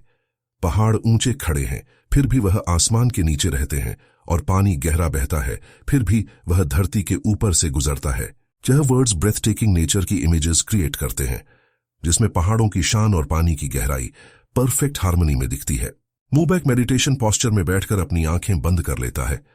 वह अपने टीचर के वर्ड्स याद करता है कि कैसे पहाड़ आसमान से और पानी धरती से जुड़ा है। वह अपनी इमेजिनेशन में डूब जाता है और रियलाइज करता है कि पहाड़ कितना भी ऊंचा हो, वह हमेशा आसमान के नीचे ही रहेगा। अपने इनर विजन में मुबैक अपनी आंखें खोलता है और खुद को साफ नीले पानी में पाता है, जहां से एक ब्राइट लाइट निकल रही होती है। मुबैक को इस गहरी समझ तक पहुंचते देख चियोन एक चालाक मुस्कान के साथ अपने स्टूडेंट को देखता है।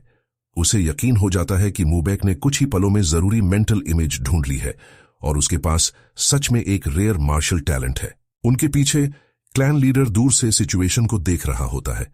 मुबैक के चेहरे से पसीने की बूंदें टपकने लगती हैं और उसकी आंखों में एक अजीब ग्रीन फ्लैश चमकता है। वह खुद से बड़बड़ाता है कि अब उसे थोड़ा थोड़ा समझ आने लगा है, जैसे आखिरकार उसके सामने रास्ता साफ हो गया हो। वह अचानक एकदम फ्लूइड मूवमेंट के साथ उठता है और अपनी सोर्ड को एक बड़े सर्कुलर मोशन में घुमाता है। वह समझ जाता है कि स्काई से बड़ा कुछ नहीं है और स्काई ही वह है जो सब चीजों को अपने अंदर समा लेता है। वह अपनी सोर्ड को आसमान की तरफ ऊंचा उठाता है। उसे रियलाइज होता है कि यही एज्योर स्काई का एसेंस है। तभी चियोन बुक बंद करते हुए उससे पूछता है कि क्या अब विजन उसके लिए क्लियर होने लगा है। मुबैक अपनी सोर्ड को सीधा आसमान की तरफ पॉइंट करते हुए कहता है कि एज्योर स्काई एंडलेसली फैलता है और बिना किसी लिमिट के एक्सपैंड होता है। यही लिमिटलेस वर्ड का असली मीनिंग है। उसकी आंखों और सोर्ड की ब्लेड पर जबरदस्त एनर्जी इग्नाइट होती है और वह एक पावरफुल स्ट्राइक लॉन्च करने के लिए तैयार हो जाता है।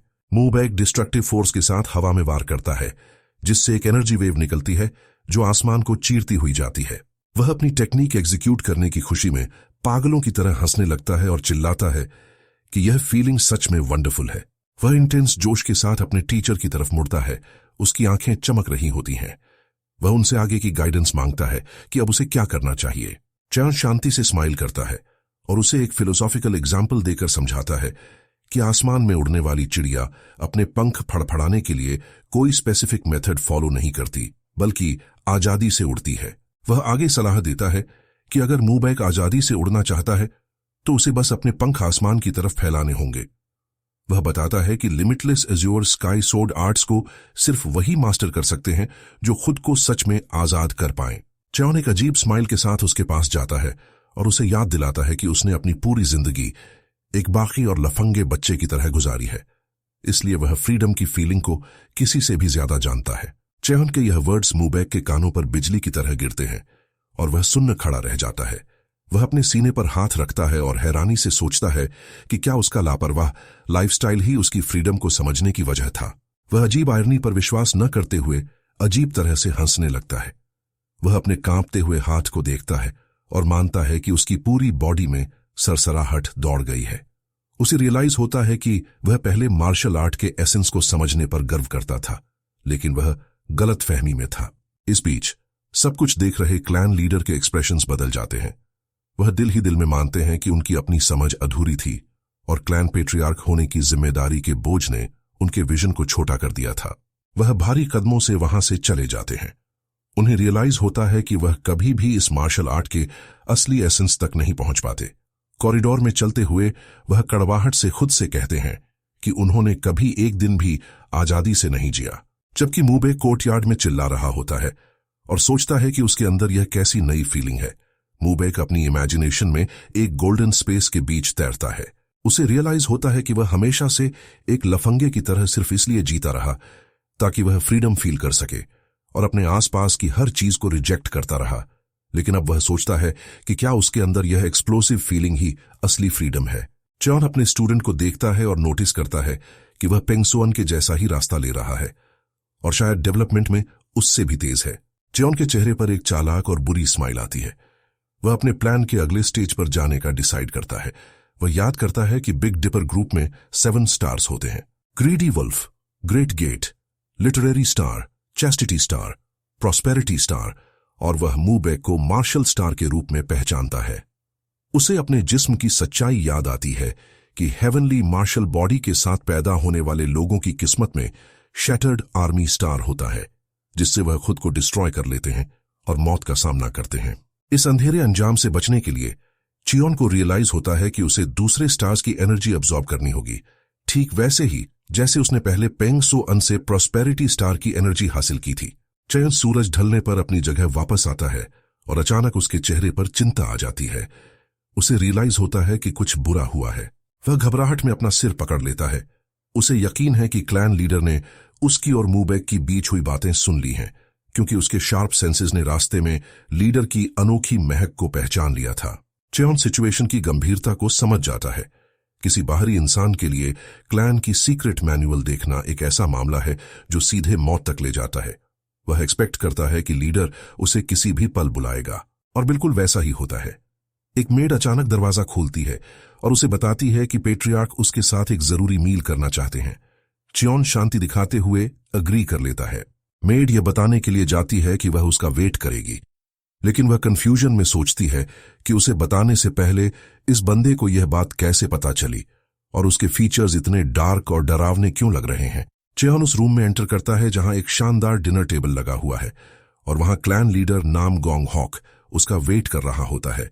लीडर अपने पास बैठी अपनी वाइफ से उसे इंट्रोड्यूस करवाता है। चियोन बहुत पोलाइटनेस से झुकता है और कहता है कि घर की लेडी से मिलना उसके लिए एक ऑनर की बात है। वाइफ अपने हस्बैंड को एक शरारती अंदाज में देखती है और पूछती है कि उन्होंने उससे झूठ क्यों बोला। वह हल्के से स्माइल करती है और बताती है कि उसके हस्बैंड ने यह नहीं बताया कि स्कॉलर चियोन बहुत ज्यादा हैंडसम है। लीडर सिचुएशन को संभालते हुए माहौल को हल्का करने की कोशिश करता है और चियोन से देर शाम बुलाने के लिए माफी मांगता है। चियोन विनम्रता से कहता है कि यह इनविटेशन एक ऑनर है। तो लेडी बताती है कि उसने उसकी फेम के बारे में मुरिम अलायंस के अंदर भी सुना है।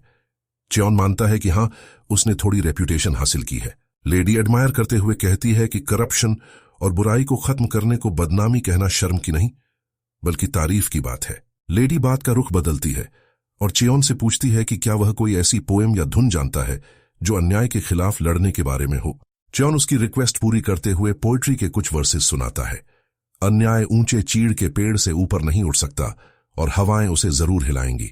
लेडी के चेहरे पर साफ खुशी दिखती है और वह उसकी तारीफ करती है कि उसने जो सुना था वह सच था, कि चियोन सिर्फ पोएट्री और कैलीग्राफी ही नहीं बल्कि पेंटिंग और म्यूजिक में भी माहिर है। चियोन हम्बल बनने की कोशिश करते हुए कहता है कि यह सिर्फ उसके हॉबीज हैं, और जबकि फ्रेंडली माहौल बना हुआ था वह मन ही मन सोचने लगता है कि क्या उसकी पहले की चिंता बेकार थी। अचानक लीडर जोर से टेबल पर हाथ मारता है जिससे हंसी रुक जाती है और कमरे का माहौल एक पल में बदल जाता है। अंधेरे में लीडर की आंखें लाल चमकती हैं। वह एक डरावने टोन में चियोन को हुक्म देता है कि वह यह मीठी बातें बंद करे और ऑफिशियल बिजनेस पर बात करे, और उसे पूरी ईमानदारी चाहिए। लीडर धमकी भरी नजरों से चियोन को याद दिलाता है कि वह अच्छे से जानता है कि इस क्लैन की सीक्रेट टेक्निक्स को देखना एक ऐसा क्राइम है जिसकी सजा मौत है।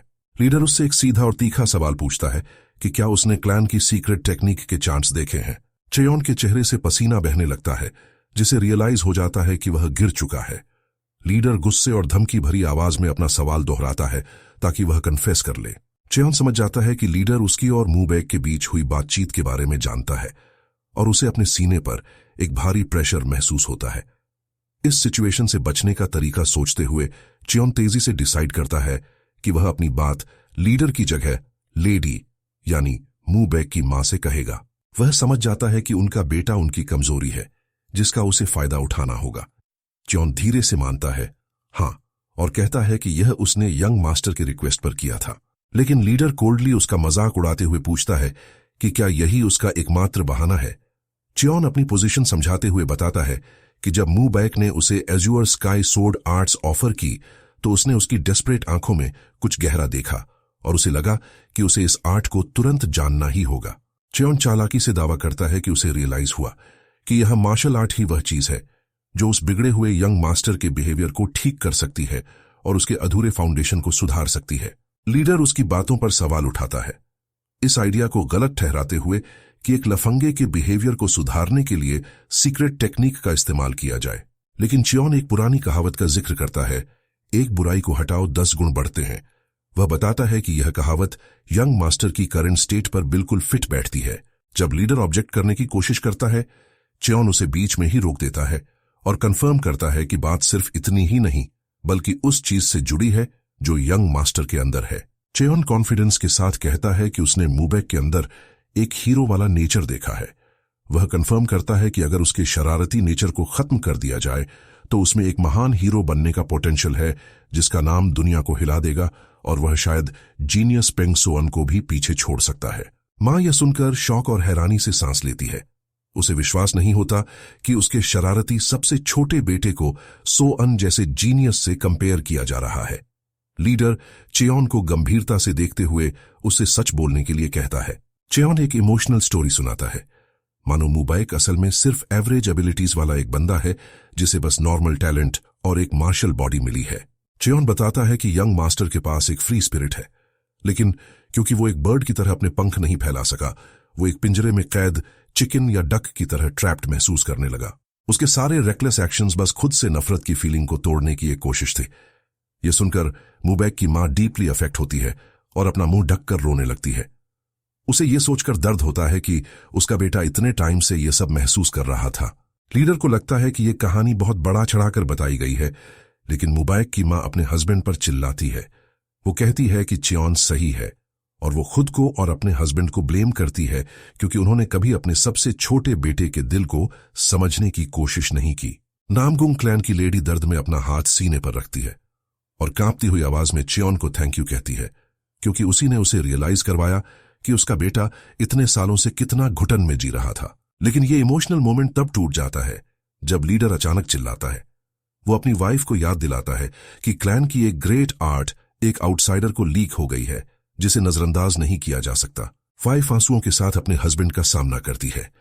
वो एडमिट करती है कि वो एक मार्शल आर्टिस्ट नहीं है और इन मामलों को नहीं समझती, लेकिन एक मां होने के नाते एज्योर स्काई की आर्ट्स हो या एम्परर्स सोर्ड, उसके बेटे की लाइफ के सामने कुछ भी नहीं है।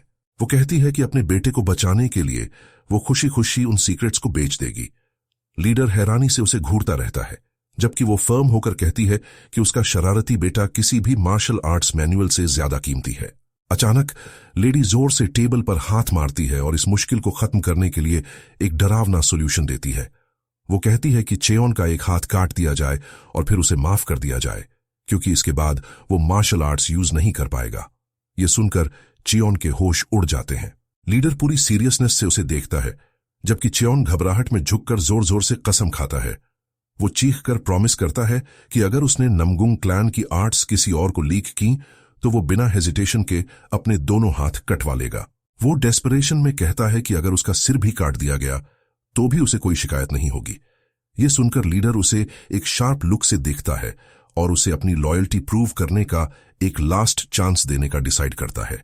लीडर बताता है कि कल जुगे क्लैन से एक डेलीगेशन उनसे मिलने आएगा और वो लोग मूबैक की बेइज्जती करने के लिए एक फ्रेंडली ड्यूअल की रिक्वेस्ट करेंगे। लीडर अपने बेटे की हार का दर्दनाक सीन याद करता है, जो आज तक एक बार भी नहीं जीत पाया। चेयोन के चेहरे पर पसीना आ जाता है और वो पूछता है कि क्या इसका मतलब ये है कि उसे कल के ड्यूअल में यंग मास्टर की जीत पक्की करनी होगी। लीडर एक कॉन्फिडेंट स्माइल के साथ कंफर्म करता है। वो प्रॉमिस करता है कि अगर चेयोन कामयाब हुआ तो वो उसे क्लैन में एक पोजीशन देगा, जिससे उसे क्लैन की सीक्रेट टेक्निक्स देखने का ऑफिशियल राइट मिल जाएगा। चेयोन की आंखें हैरानी से चौड़ी हो जाती हैं, लेकिन लीडर अपनी डरावनी शर्त पूरी करता है। वो कहता है कि फेल होने पर चेयोन को कीमत के तौर पर अपना सिर देना होगा। लीडर अपने अंगूठे से अपनी गर्दन की तरफ इशारा करता है, ये बताने के लिए कि चेयोन जैसा स्मार्ट बंदा इस अग्रीमेंट का मतलब अच्छी तरह समझता है। चेयोन एक पल के लिए चुप हो जाता है और सिचुएशन को क्विकली एनालाइज करता है। वो समझ जाता है कि लीडर का इरादा साफ है, वो उसे क्लैन में अपने पास रखना चाहता है, लेकिन ये हार्श टेस्ट बस नामगुंग क्लैन के एल्डर्स के सामने उसे हायर करने का एक स्ट्रांग रीजन ढूंढने का तरीका है। लीडर आंख मारते हुए कहता है कि वो और कुछ नहीं बोलेगा और उसे चैलेंज करता है कि अगर वो सच में उसके बेटे को पंख दे सकता है तो लड़का आजादी से उड़ पाएगा। चेयोन अपनी फिस्ट्स को क्लोज करता है और लीडर के सामने डीपली बो करता है। इस इम्पॉसिबल मिशन और चैलेंज को एक्सेप्ट करते हुए कपल हॉल से चला जाता है और वाइफ अपने हस्बैंड से हाथ काटने वाली बात के लिए अपोलोजाइज करती है। लीडर उसे यकीन दिलाता है कि वो अपने बेटे के लिए उसके डर को समझता है। वाइफ स्माइल करती है और पूछती है कि क्या वो शुरू से ही चेयोन को हायर करना चाहता था और क्या वो उसके क्लैन में आने का असली रीजन जानता है। लीडर स्माइल करता है और अपनी वाइफ को गले लगा लेता है। लीडर बताता है कि ये वही बंदा है जिसने मुरिम अलायंस के एल्डर्स का सामना किया और एक सिंपल मेंबर होते हुए भी अपनी जान दांव पर लगाकर हर धमकी के सामने डटा रहा। वो हैरानी से कहता है कि इतने मार्शल स्पिरिट वाला बंदा उनके क्लैन के सीक्रेट्स क्यों लीक करेगा।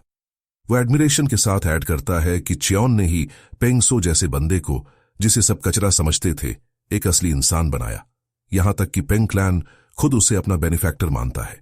वाइफ अपनी खुशी जाहिर करती है कि उसका हस्बैंड मूबैक के लिए स्पेशली ऐसे किसी को लाया है। अगली सुबह नमगुंग क्लैन के शानदार कोर्टयार्ड्स में सूरज उगता है, जहां एक एंटिसिपेशन का माहौल है।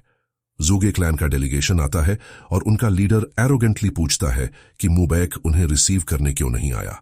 तभी जुगे दोवॉन एक शैतानी स्माइल के साथ आता है और कहता है कि वो जल्द ही यंग मास्टर के साथ खेलना चाहता है। मीनवाइल पीछे ट्रेनिंग कोर्टयार्ड में चायन मूबैक के चेहरे पर चिल्ला रहा है। मूबैक अपनी सोट घुमा रहा है और चेयोन उससे सिर्फ मूवमेंट्स नहीं बल्कि उनके मतलब को डीपली समझने के लिए कह रहा है। वो उसे बार बार रिपीट करने का ऑर्डर देता है। पसीने में भीगा मूबैक चिल्लाकर अग्री करता है और पूरी मेहनत से ट्रेनिंग जारी रखता है। तभी कोर्टयार्ड का दरवाजा धीरे धीरे खुलता है और पीले कपड़ों में एक स्ट्रेंजर अंदर आता है। वो नमगुंग क्लैन के गेट का मजाक उड़ाता है। विजिटर एक प्रोवोकेटिव स्माइल के साथ मूबैक की तरफ मुड़ता है और उसे छोटे भाई कहकर बुलाता है। पीले कपड़ों वाला बंदा सार्कास्टिक टोन में मूबैक को छोटे भाई बुलाता रहता है, जबकि मूबैक उसे गस्सी से देखता है और पूछता है कि क्या वो आखिरकार आ गया। जोगे दोवॉन मजाक उड़ाते हुए पूछता है कि क्या वो उनके आने वाले ड्यूअल की तैयारी में ट्रेनिंग कर रहा है। वो एक चालाक स्माइल के साथ कहता है कि मूबैक इतने टाइम बाद मिलकर भी खुश नहीं लग रहा। जोगे दोवॉन अपनी खुशी जाहिर करता है और कहता है कि वो मूबैक का फिर से सामना करने की सोचकर ही खुशी से मारा जा रहा है। वो जानबूझकर अपने और मूबैक के हाइट डिफरेंस का फायदा उठाकर उसे नीचा दिखाता है। चेयोन मन ही मन सोचता है कि जुगे दोवॉन अलायंस में देखे जाने से ज्यादा बड़ा लग रहा है और उसे एक इंटरेस्टिंग बच्चा बताता है। जुगे दोवॉन मूबैक के सिर पर हाथ रखकर उसे प्रोवोक करता है, जैसे वो किसी छोटे बच्चे को सहला रहा हो। वो सार्कास्टिकली पूछता है कि क्या मूबैक थोड़ा छोटा हो गया है या वो खुद लंबा हो गया है, और कहता है कि मूबैक पहले से ज्यादा क्यूट हो गया है। मूबैक बहुत गुस्से में उसका हाथ हटा देता है और पूछता है कि क्या वो इतनी दूर सिर्फ अपनी हाइट की बड़ाई करने आया है। जुगे दोवॉन हैरानी जताते हुए इनोसेंट बनने का नाटक करता है। जोगे दोवॉन मजाक में हंसता है और कहता है कि उसके पास हाइट के अलावा भी ब्रैग करने के लिए बहुत कुछ है। वो मार्शल आर्ट्स, साइंस और म्यूजिक में अपनी स्किल्स गिनाता है। जोगे दोवॉन नोटिस करता है कि मूबैक पहले से ज्यादा एरोगेंट और बोल्ड हो गया है। वो अचानक पीछे खड़े चेयोन की तरफ मुड़ता है और शक से पूछता है कि क्या इस बदलाव का रीजन ये नया स्कॉलर है।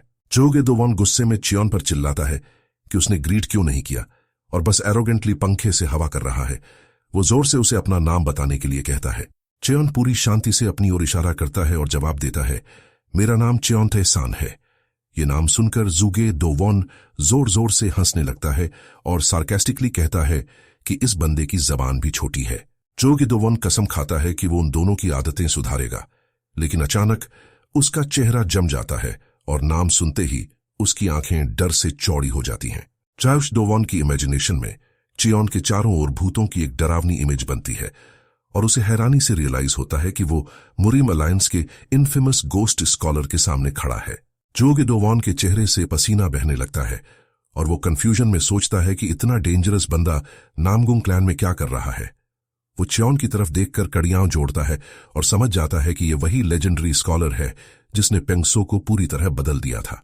चियोन कॉन्फिडेंस के साथ उसके पास आता है और पूछता है कि वो उसे ऐसे क्यों देख रहा है, जैसे कोई मरा हुआ इंसान देख लिया हो।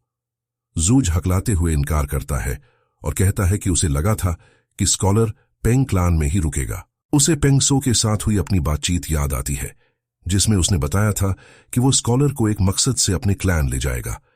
जुगे डोवॉन अब स्कॉलर की एबिलिटीज पर शक करने लगता है और सोचता है कि क्या रूमर्स बढ़ा चढ़ाकर बताए गए थे। जुगे डोवॉन को याद आता है कि एल्डर गैल, जो चियोन से गहरी नफरत करता है, उसे अलायंस से सही सलामत बाहर नहीं जाने दे सकता था। वो हैरान है कि चियोन बिना किसी इंजरी के उसके सामने खड़ा है। चियोन एक कॉन्फिडेंट और प्रोवोकेटिव स्माइल के साथ उसकी बात काटता है और कहता है कि वो अपनी मंजिल और रास्ता खुद तय करता है और अभी उसे यहां कुछ काम खत्म करना है। जॉर्ज चालाकी से खुद को संभालने की कोशिश करता है और कहता है कि भले ही उसने बहुत रूमर्स सुने हों, पर यह उनकी पहली मुलाकात है। लेकिन चियोन उसे कोल्डली याद दिलाता है कि वो अलायंस में कई बार मिल चुके हैं, शायद यंग मास्टर को याद नहीं। चियोन अपना पंखा खोलता है और बताता है कि इंस्पेक्शन ऑफिस ने यंग मास्टर जुगे डोवॉन की इन्वेस्टिगेशन की थी जब उसने पहले वो इंसिडेंट किया था। जुगे डोवॉन नर्वसली हंसता है और उसे एक रूड स्कॉलर कहता है। चियोन पंखे से अपना चेहरा ढक लेता है और सार्काज्म के साथ अपोलोजाइज करता है। वो कहता है कि इंस्पेक्शन ऑफिस में काम करने की पुरानी आदतें मुश्किल से जाती हैं, जिससे शायद यंग मास्टर को अनजाने में परेशानी हुई। जुगे डोवॉन के चेहरे पर गुस्सा और हैरानी छा जाती है। चियोन शांति से 2 फिंगर्स उठाकर एक और इन्फॉर्मेशन देता है कि यंग मास्टर जुगे डोवॉन यंग मास्टर नमगुंग से 1 ईयर बड़ा है, लेकिन चायोन जुगे डोवॉन से पूरे 2 ईयर्स बड़ा है। जुगे डोवॉन का चेहरा गुस्से से लाल हो जाता है। वो हैरानी और डिसबिलीफ में हंसता है और मन ही मन मानता है कि इस बंदे में वाकई सीनियर एल्डर्स और एल्डर गैल को चैलेंज करने की हिम्मत है। डोवॉन सार्कास्टिक टोन में पूछता है कि क्या 2 ईयर्स के डिफरेंस का मतलब है कि वो उससे रिस्पेक्टफुल लैंग्वेज यूज करने की उम्मीद कर रहा है। वो चियोन के चेहरे के पास जाकर चैलेंज करते हुए कहता है कि वो बिना फॉर्मेलिटीज के ही बात करेगा।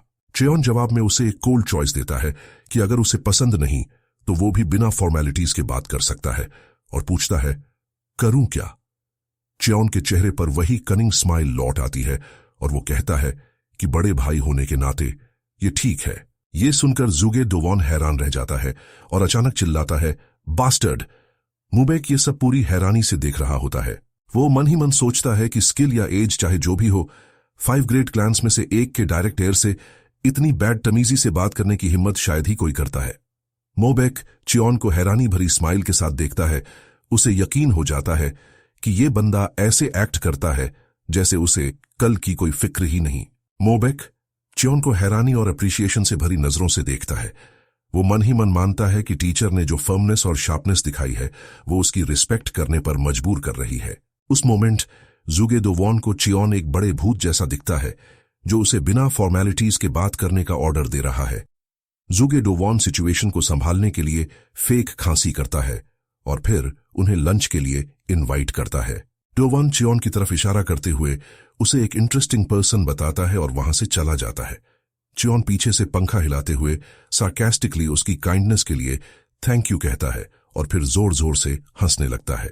चियोन इतने पर ही नहीं रुकता बल्कि जोर से आवाज लगाता है, अरे छोटे डोवॉन! ये सुनकर डोवॉन गुस्से में अपनी जगह पर जम जाता है। डोवॉन का चेहरा गुस्से से उबल रहा होता है, लेकिन वो पीछे मुड़कर चला जाता है। गेस्ट के जाते ही मोबेक चियोन की तरफ भागता है। उसकी आंखें एक बच्चे की तरह चमक रही होती हैं और वो फैसिनेशन से चिल्लाता है कि टीचर चियोन उसकी सोच से भी ज्यादा अमेजिंग और वंडरफुल है। वो पूछता है कि क्या रूमर्स सच थे कि उसने एल्डर गैल को हेल भेज दिया था, और क्या वो सच में बिना डरे जूगे दो वॉन से इस तरह मैस करता है। चलते चलते मूबैक पूछता है कि क्या यह सच है कि उसने पेंगसो को एक इंसान बनाया। च्योन एक सैटिस्फाइड स्माइल के साथ नोटिस करता है कि यंग मास्टर की बातों में ऑटोमेटिकली रिस्पेक्ट छलकने लगी थी। च्योन कहता है कि अब से वो भी उसके साथ रिस्पेक्टफुल लैंग्वेज यूज करेगा क्योंकि यंग मास्टर ने सच में अंडरस्टैंडिंग दिखाई है। मूबैक शर्मिंदगी में अपना सिर खुजलाता है और कहता है कि उसे अपने अंदर कोई रियल चेंज महसूस नहीं हो रहा। च्योन शांति से कहता है कि शुरू में पेंगसो भी ऐसा ही था। मूबैक पेंगसो का नाम सुनकर घबरा जाता है और च्योन को वार्न करता है कि अगर उसने बिना दोस्ती के उस बंदे को उसके नाम से बुलाया तो वो बड़ी मुसीबत में पड़ जाएगा। मूबैक डर के साथ कंफर्म करता है कि वो भाई उससे बिल्कुल अलग है। वो बोलने से पहले अपनी फिस्ट्स चलाता है और शायद च्योन को सच में मार डालेगा। च्योन कोल्डली जवाब देता है कि वो वाकई में फ्रेंड्स नहीं है। च्योन हल्की स्माइल के साथ बताता है कि पेंगसो ही उसे बड़ा भाई कहता है। मूबैक उसे घूरता रहता है। उसे लगता है कि टीचर मजाक कर रहा है। च्योन कॉन्फिडेंट स्माइल के साथ चुप रहता है, जिससे मूबैक के दिल में शक पैदा हो जाता है और वो हैरानी से पूछता है कि क्या वो सीरियस है। सीन एक खूबसूरत गार्डन में शिफ्ट होता है। च्योन पूछता है कि क्या ये गार्डन ऑफ सबड्यूइंग डीमंस है। मूबैक नाम कंफर्म करता है और हिस्टोरिकल स्टोरी सुनाना शुरू करता है कि 50 इयर्स पहले मुरिम में डिमोनिक कल्ट ने बगावत कर दी थी और नामगुंग क्लैन ने। मूबैक बताता है कि उनके एंसेस्टर्स, जिन्होंने क्लैन की सीक्रेट टेक्निक्स में मास्टरी हासिल की थी, आर्मी में सबसे आगे रहकर लड़ते थे। लेकिन इसकी कीमत बहुत ट्रैजिक थी क्योंकि उस खूनी लड़ाई में ज्यादातर ने अपनी जान गंवा दी थी। मूबैक दुखी टोन में बताता है कि इसी ट्रेजेडी की वजह से limitless azure sky sword arts अगली जनरेशंस को पूरी तरह से पास ऑन नहीं हो सकी क्योंकि जिन बंदों ने इसे मास्टर किया था वो सब मारे गए थे। वो बताता है कि वो इस जगह को मेंटेन करते हैं ताकि उनके एंसेस्टर्स का गुस्सा और उनकी स्ट्रांग विल वक्त के साथ भूली न जाए। च्योन उस जगह की डीप इंपॉर्टेंस को समझता है, लेकिन तभी उन्हें अंदर से म्यूजिक की आवाज सुनाई देती है। च्योन को रियलाइज होता है कि इस जगह का इतना बड़ा मतलब होने के बावजूद अब इसे वायोलेट किया जा रहा है। मूबैक का गुस्सा भड़क उठता है जब उसे रियलाइज होता है कि डो वॉन ने इस साल फीमेल म्यूजिशियंस और नाचने गाने वालियों को डीमंस को सबड्यू करने वाले सेक्रेड गार्डन में बुलाया है। इसे एक ना माफ करने वाला इंसल्ट मानते हुए मूबैक गुस्से से कांप रहा होता है। तभी डो वॉन उनके आने पर नोटिस करता है, जो बड़े रिलैक्स होकर बैठा था। वो उन्हें कोल्डली वेलकम करता है जैसे कि वो उस जगह का मालिक हो। मूबैक इस बात पर गुस्से से कांप रहा था कि डो वॉन ने इतनी सेक्रेट जगह पर इन बंदियों को बुलाने की हिम्मत कैसे की। डो वॉन मजाक उड़ाते हुए हंसता है और कहता है कि यूजा क्लैन का डायरेक्ट डिसेंडेंट होने के बावजूद वो अपने घर में आसानी से इन बंदियों को नहीं बुला सकता, लेकिन यहां नमगुंग क्लैन उसके जैसे एक स्ट्रेंजर के लिए ये सब कितनी आसानी से कर रहा है। डो वॉन नमगुंग क्लैन को जरूरत से ज्यादा जेनरस बताता है जबकि एक बंदी पीपा बजा रही होती है। उसी मोमेंट मूबैक गुस्से में फटने ही वाला होता है, लेकिन च्योन का हाथ उसे एक काम टच के साथ रोक लेता है और उसे इमोशनल ना होने के लिए कहता है। च्योन एक शार्प और कॉन्फिडेंट लुक के साथ मूबैक को समझाता है कि वो इस मामले को खुद हैंडल करेगा। वो यंग मास्टर से कहता है कि आप बस बैठकर एंजॉय करें कि आगे क्या होने वाला है। च्योन एक चौड़ी और प्रोवोकेटिव स्माइल के साथ अंदर आता है और छोटे डो वॉन को फिर से बुलाता है और पूछता है कि क्या उसे खेलकर मजा आ रहा है। ये सुनकर डो वॉन उसे गुस्से से घूरता है। डो वॉन उन्हें कोल्डली अंदर बुलाता है तो च्योन भी मूबैक को, जो हेजिटेट कर रहा था, अपने साथ अंदर खींच लेता है। मूबैक चिल्लाकर कुछ बोलने ही वाला होता है कि डो वॉन गुस्से में खड़ा हो जाता है और उस बंदी से पीपा छीन लेता है। वो बोर्डम के साथ कहता है, मुझे हंसाओ मत। टोवन हॉल के सेंटर में खुद म्यूजिकल इंस्ट्रूमेंट पकड़कर खड़ा हो जाता है और अनाउंस करता है कि अकेले बोर हो रहा था, इसलिए उसने एक परफॉर्मेंस रिक्वेस्ट की। फिर वो मास्टरफुली उसकी स्ट्रिंग्स को छेड़ने लगता है। डोवन मन ही मन एक चालाक प्लान बनाता है। उसे लगता है कि मूबैक और च्योन को एम्बैरस करने का ये एक परफेक्ट तरीका होगा। वो डिसाइड करता है कि उन्हें ध्यान से सुनना चाहिए ताकि उन्हें लेवल का डिफरेंस पता चले। डो वॉन की उंगलियां पीपा की स्ट्रिंग्स पर स्किलफुली फिरने लगती हैं और पॉन्ड के पास बने पवेलियन में मीठी मेलोडीज गूंजने लगती हैं, जबकि वो अपनी आंखें बंद करके प्लेइंग के साथ हार्मोनाइज करता है। च्योन चाय पीते हुए शांति से म्यूजिक सुनता है, जबकि मूबैक हाथ बांधकर खड़ा रहता है। अचानक डो वॉन तेजी से बजाना बंद कर देता है और स्ट्रिंग्स पर अपना हाथ रखकर कहता है कि उसकी सोच छोटी और लिमिटेड थी।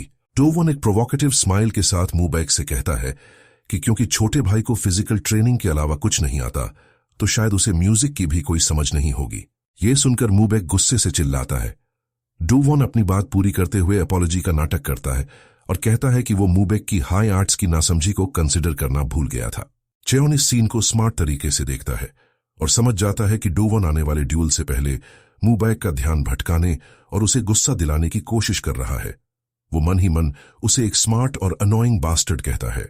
एक कॉन्डिसेंडिंग टोन में डूवॉन अनाउंस करता है कि अपने नासमझ भाई के लिए वो जो पीस बजाने वाला है उसके बारे में बताएगा। वो बताता है कि इसका नाम high mountains and flowing waters है, लेकिन चेयोन अचानक उसे इंटरप्ट करता है। वो अपने टी कप को घूरते हुए बताता है कि इस पीस को 10 ग्रेट सॉन्ग्स में से दूसरा माना जाता है। यह उस मेलोडी के लिए फेमस है जिसे बोया ने जोंग ज़िकी की मौत पर बनाया था, जो इकलौता बंदा था जो उसकी साउंड और म्यूजिक को समझता था। चेयोन की म्यूजिक की प्रिसाइज नॉलेज से डूवॉन हैरान रह जाता है। चेयोन कॉन्फिडेंटली कंफर्म करता है कि वो सभी 10 ग्रेट सॉन्ग्स के बारे में जानता है और कभी कभी उन्हें बजाता भी है। अचानक पवेलियन के बाहर शोर होने लगता है। डूवॉन दरवाजे की तरफ मुड़ता है और अनाउंस करता है, टाइमिंग परफेक्ट है क्योंकि गेस्ट आ गया है। मूबेक और चेयोन के कंफ्यूजन के बीच डूवॉन बताता है कि उसने कुछ लोगों को बुलाया है। वो कहता है कि इतनी रिफाइंड प्लेइंग को सुनने के लिए कोई ऑडियंस ना हो, ऐसा कैसे हो सकता है। जब बाहर लोग इकट्ठा होते हैं तो डूवॉन एक मलिशियस स्माइल के साथ अनाउंस करता है कि उसने एक बहुत स्पेशल गेस्ट हेफे सिटी की सबसे बड़ी कोर्टिसान को इनवाइट किया है। वहां मौजूद लोग आने वाली बंदी को तुरंत पहचान लेते हैं और हेवनली प्लेजर पवेलियन की च्योंग यो का नाम लेकर चीयर करने लगते हैं। सब हैरान थे कि जिदर और पीपा बजाने वाली इतनी बड़ी हस्ती इस जगह पर क्यों आई है। च्योंग यो एक शानदार लुक और लग्जूरियस कपड़ों में दिखाई देती है। उसके चारों ओर ब्यूटी और फूलों का ऑरा था और उसके पीछे एक असिस्टेंट उसका म्यूजिकल इंस्ट्रूमेंट लेकर चल रही थी। हर कोई उसकी ब्रेथ टेकिंग ब्यूटी से चौंक जाता है, यहां तक कि मूबेक भी शर्म और एडमिरेशन से ब्लश करने लगता है, जबकि भीड़ में लोग विस्पर करते हैं कि उसकी ब्यूटी उसकी आर्टिस्टिक स्किल से मैच करती है। चेयोन डूवॉन को नफरत भरी नजरों से देखता है और मन में उसे एक हेटफुल बास्टर्ड कहता है। वो समझ जाता है कि डूवॉन च्योंग यो जैसी बड़ी हस्ती को बुलाकर अपनी अथॉरिटी और इन्फ्लुएंस का शो ऑफ कर रहा है। चेयोन अंदाजा लगाता है कि डूवॉन एक बड़ी भीड़ चाहता है जो इस इवेंट को देखे और च्योंग यो सबके सामने उसकी और उसके ओपोनेंट की प्लेइंग को इवैल्यूएट करे। जैसे ही डूवॉन उस बंदी को वेलकम करता है, चेयोन मन में उसे एक शरारती बच्चा कहता है जिसके इरादे साफ जाहिर हैं। डूवॉन एक कॉन्फिडेंट स्माइल के साथ उनकी तरफ मुड़ता है और उनकी म्यूजिकल वॉइसेस का इवैल्यूएशन शुरू करने की अनाउंस करता है।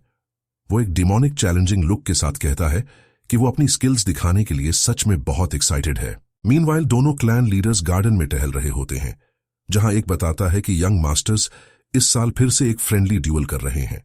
ह्यूजा क्लैन का लीडर कोल्डली पूछता है कि क्या रिजल्ट हमेशा की तरह साफ और पहले से तय है, लेकिन नमगुंग क्लैन का लीडर हल्के से हंसता है और कंफर्म करता है कि इस साल सब कुछ अलग होगा।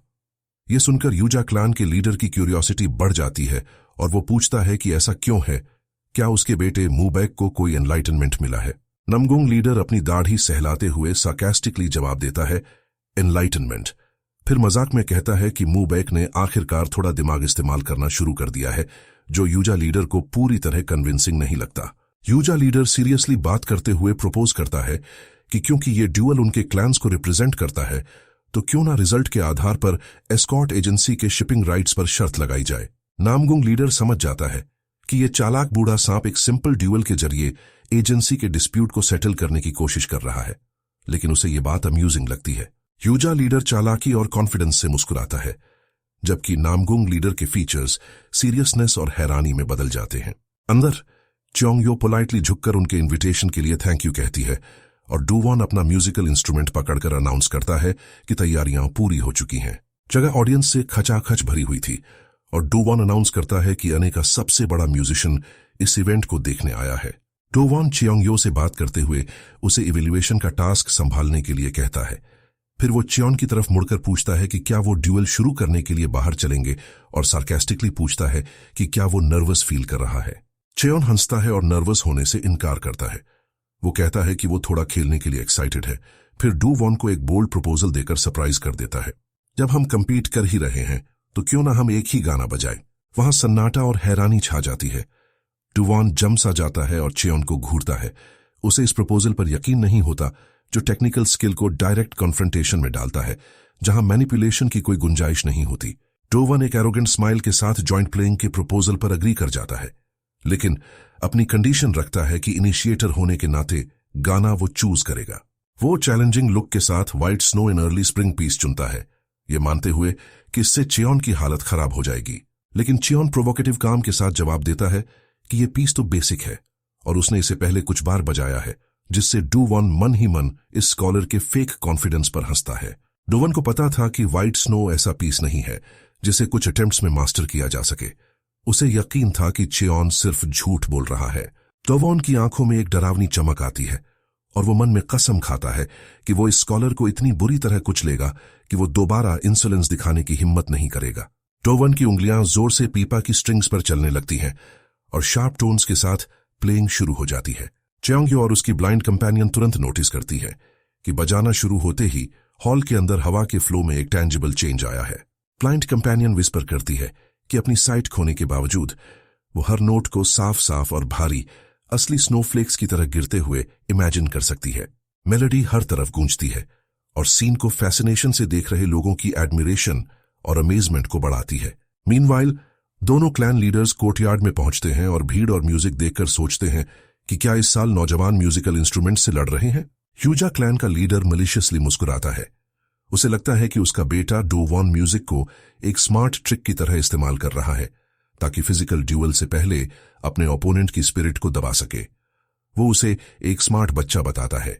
ह्यूजा लीडर नमगुंग लीडर की तरफ मुड़कर हैरानी से पूछता है कि क्या उसका बेटा मूबैक भी म्यूजिक में अच्छा है, क्योंकि उसने उसे पहले कभी इंस्ट्रूमेंट पकड़े नहीं देखा। नमगुंग लीडर दूर से सीन को देखते हुए जवाब देता है कि बजाने वाला उसका बेटा नहीं है, बल्कि ऐसा लगता है कि इस कॉन्फ्रंटेशन में उसकी जगह उसका राइटिंग टीचर ले रहा है। ह्यूजा लीडर इस टीचर की आइडेंटिटी को लेकर हैरान था और म्यूजिक पूरे माहौल में भर जाता है। डू वॉन गर्व से बजाता रहता है। उसे यकीन था कि उसकी परफॉर्मेंस पहले ही ग्रेट मास्टर्स के लेवल तक पहुंच चुकी है। वो चियोन की तरफ कंटेम्पचुअसली देखता है और मन में मजाक उड़ाता है कि जो बंदा मुश्किल से टोन्स इमिटेट कर सकता है वो उसके सामने प्रिटेंड करने की हिम्मत कर रहा है। उसकी प्लेइंग की इंटेंसिटी बढ़ जाती है और वो मन ही मन चियोन को चैलेंज करता है कि वो बजाए और इस बड़ी ऑडियंस के सामने खुद को ह्यूमिलिएट करे। उसकी उंगलियां इनसेन स्पीड और हाई प्रिसीजन के साथ स्ट्रिंग्स पर चलती हैं। तेज प्लेइंग एक वायलेंट ब्लिजर्ड की तरह हो जाती है जो उस जगह से टकरा रही थी और ऑडियंस रिदम की पावर से हैरान थी। डू वॉन की एनर्जी नोट्स के साथ उड़ती है जिससे एक कोल्ड और वायलेंट एटमॉस्फेयर बनता है जो पूरे हॉल पर हावी हो जाता है। चेओंग्यो कमेंट करती है कि इंटरनल एनर्जी से भरी तेज प्लेइंग फैंटम स्नो को बढ़ा रही है। ब्लाइंड कंपेनियन को रियलाइज होता है कि डू वॉन साउंड से वॉइड को भर रहा है, जिसका मतलब है कि उसने ये आर्ट सतही तौर पर नहीं सीखा है। ह्यूजा क्लैन का लीडर अपने बेटे को गर्व से देखता है और याद करता है कि उसने उसे म्यूजिक मूल रूप से उसके शरारती नेचर को शांत करने के लिए सिखाया था। वो एडमायरिंगली कहता है कि डू वॉन को पता चलने से पहले ही वो मास्टर्स को मिमिक करने के लेवल पर पहुंच गया था। वो उसे साइलेंटली एनकरेज करते हुए कहता है कि अपने ओपोनेंट की स्पिरिट को शुरू से ही तोड़ दो। डू वॉन एक पल के लिए रुकता है, एक विक्टोरियस स्माइल के साथ हाँफता है और चियोन से एरोगेंटली उसकी ओपिनियन पूछता है। वो उसे एक एरोगेंट बिगिनर कहता है और अपनी पैथेटिक स्किल्स दिखाने की डिमांड करता है। जैसे ही चियोन जवाब देने की तैयारी करता है, नामगुंग लीडर अपनी वाइफ से विस्पर करते हुए पूछता है कि उसे क्या लगता है कौन जीतेगा, क्योंकि डू वॉन की स्किल्स उसकी उम्मीद से बेहतर थीं। वाइफ कॉन्फिडेंटली और कामली मुस्कुराती है और कंफर्म करती है कि स्कॉलर चियोन ही जीतेगा। जब उसका हस्बैंड हैरानी से चुप हो जाता है तो वो कहती है कि इसे बस एक औरत का इंट्यूशन समझो। चियोन पूरे काम और इंटेंस फोकस के साथ अपने इंस्ट्रूमेंट की स्ट्रिंग्स को छूना शुरू करता है।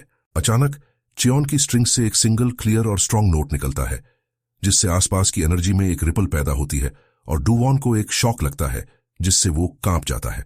ब्लाइंड कंपेनियन हैरानी से सिचुएशन को एनालाइज करती है। वो बताती है कि दोनों एक ही गाना बजा रहे हैं, लेकिन उनकी इंटरप्रिटेशन पूरी तरह से अलग है। जहां डू वॉन ने व्हाइट स्नो की क्रूअल्टी और कोल्डनेस पर फोकस किया, वहीं चियोन गाने के दूसरे पहलू को इंटरप्रेट कर रहा था, जहां एक वार्म और ब्राइट फीलिंग हावी हो रही थी, जैसे कि वो स्नो के बीच स्प्रिंग के आने का प्रतीक हो। मूव बैक प्लेइंग की मैग्निफिसेंस से स्टंड खड़ा था और अपने टीचर का नाम विस्पर करता है। डू वॉन अपनी टेंशन छिपाने और रिदम को पकड़ने की कोशिश करते हुए नर्वसली कमेंट करता है कि उसके ओपोनेंट की प्लेइंग बुरी नहीं है। डू वॉन अपने ओपोनेंट के मुंह पर चिल्लाता है, चैलेंजिंगली और एरोगेंटली अनाउंस करता है कि चियोन चाहे कितनी भी कोशिश कर ले, वो उसका मैच नहीं बन पाएगा। तेजी से बजाते हुए डू वॉन की आंखें फियर्स डिटर्मिनेशन से चमकती हैं।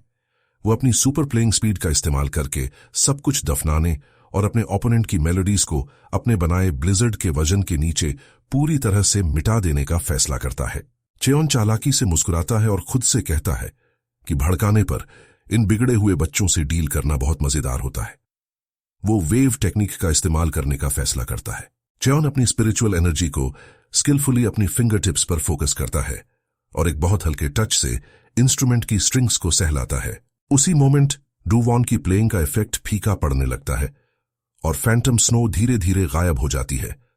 उसकी जगह एनर्जी की लुमिनस बटरफ्लाइज ले लेती है, जिसे देखकर क्लैन लीडर्स और ऑडियंस हैरान रह जाते हैं। बटरफ्लाइज डांस करती हैं और शांति से लैंड करती है, जैसे कि स्प्रिंग सच में आ गया हो। ये white snow in early spring का असली मतलब दिखा रहा था। चेयोन सेटिस्फैक्शन के साथ रियलाइज करता है कि 7 स्टार्स एनर्जी ऐसी रिपल्स बनाती है जो म्यूजिकल इंस्ट्रूमेंट्स के साथ अमेजिंगली हार्मोनाइज करती है। कोर्टयार्ड ऑडियंस के चीयर्स से गूंज उठता है, जिन्हें गूज बम्स आ गए थे। वो मेलोडी को ऐसा बताते हैं जो उनके शरीर में घुसकर उनकी सोल को छू रही थी।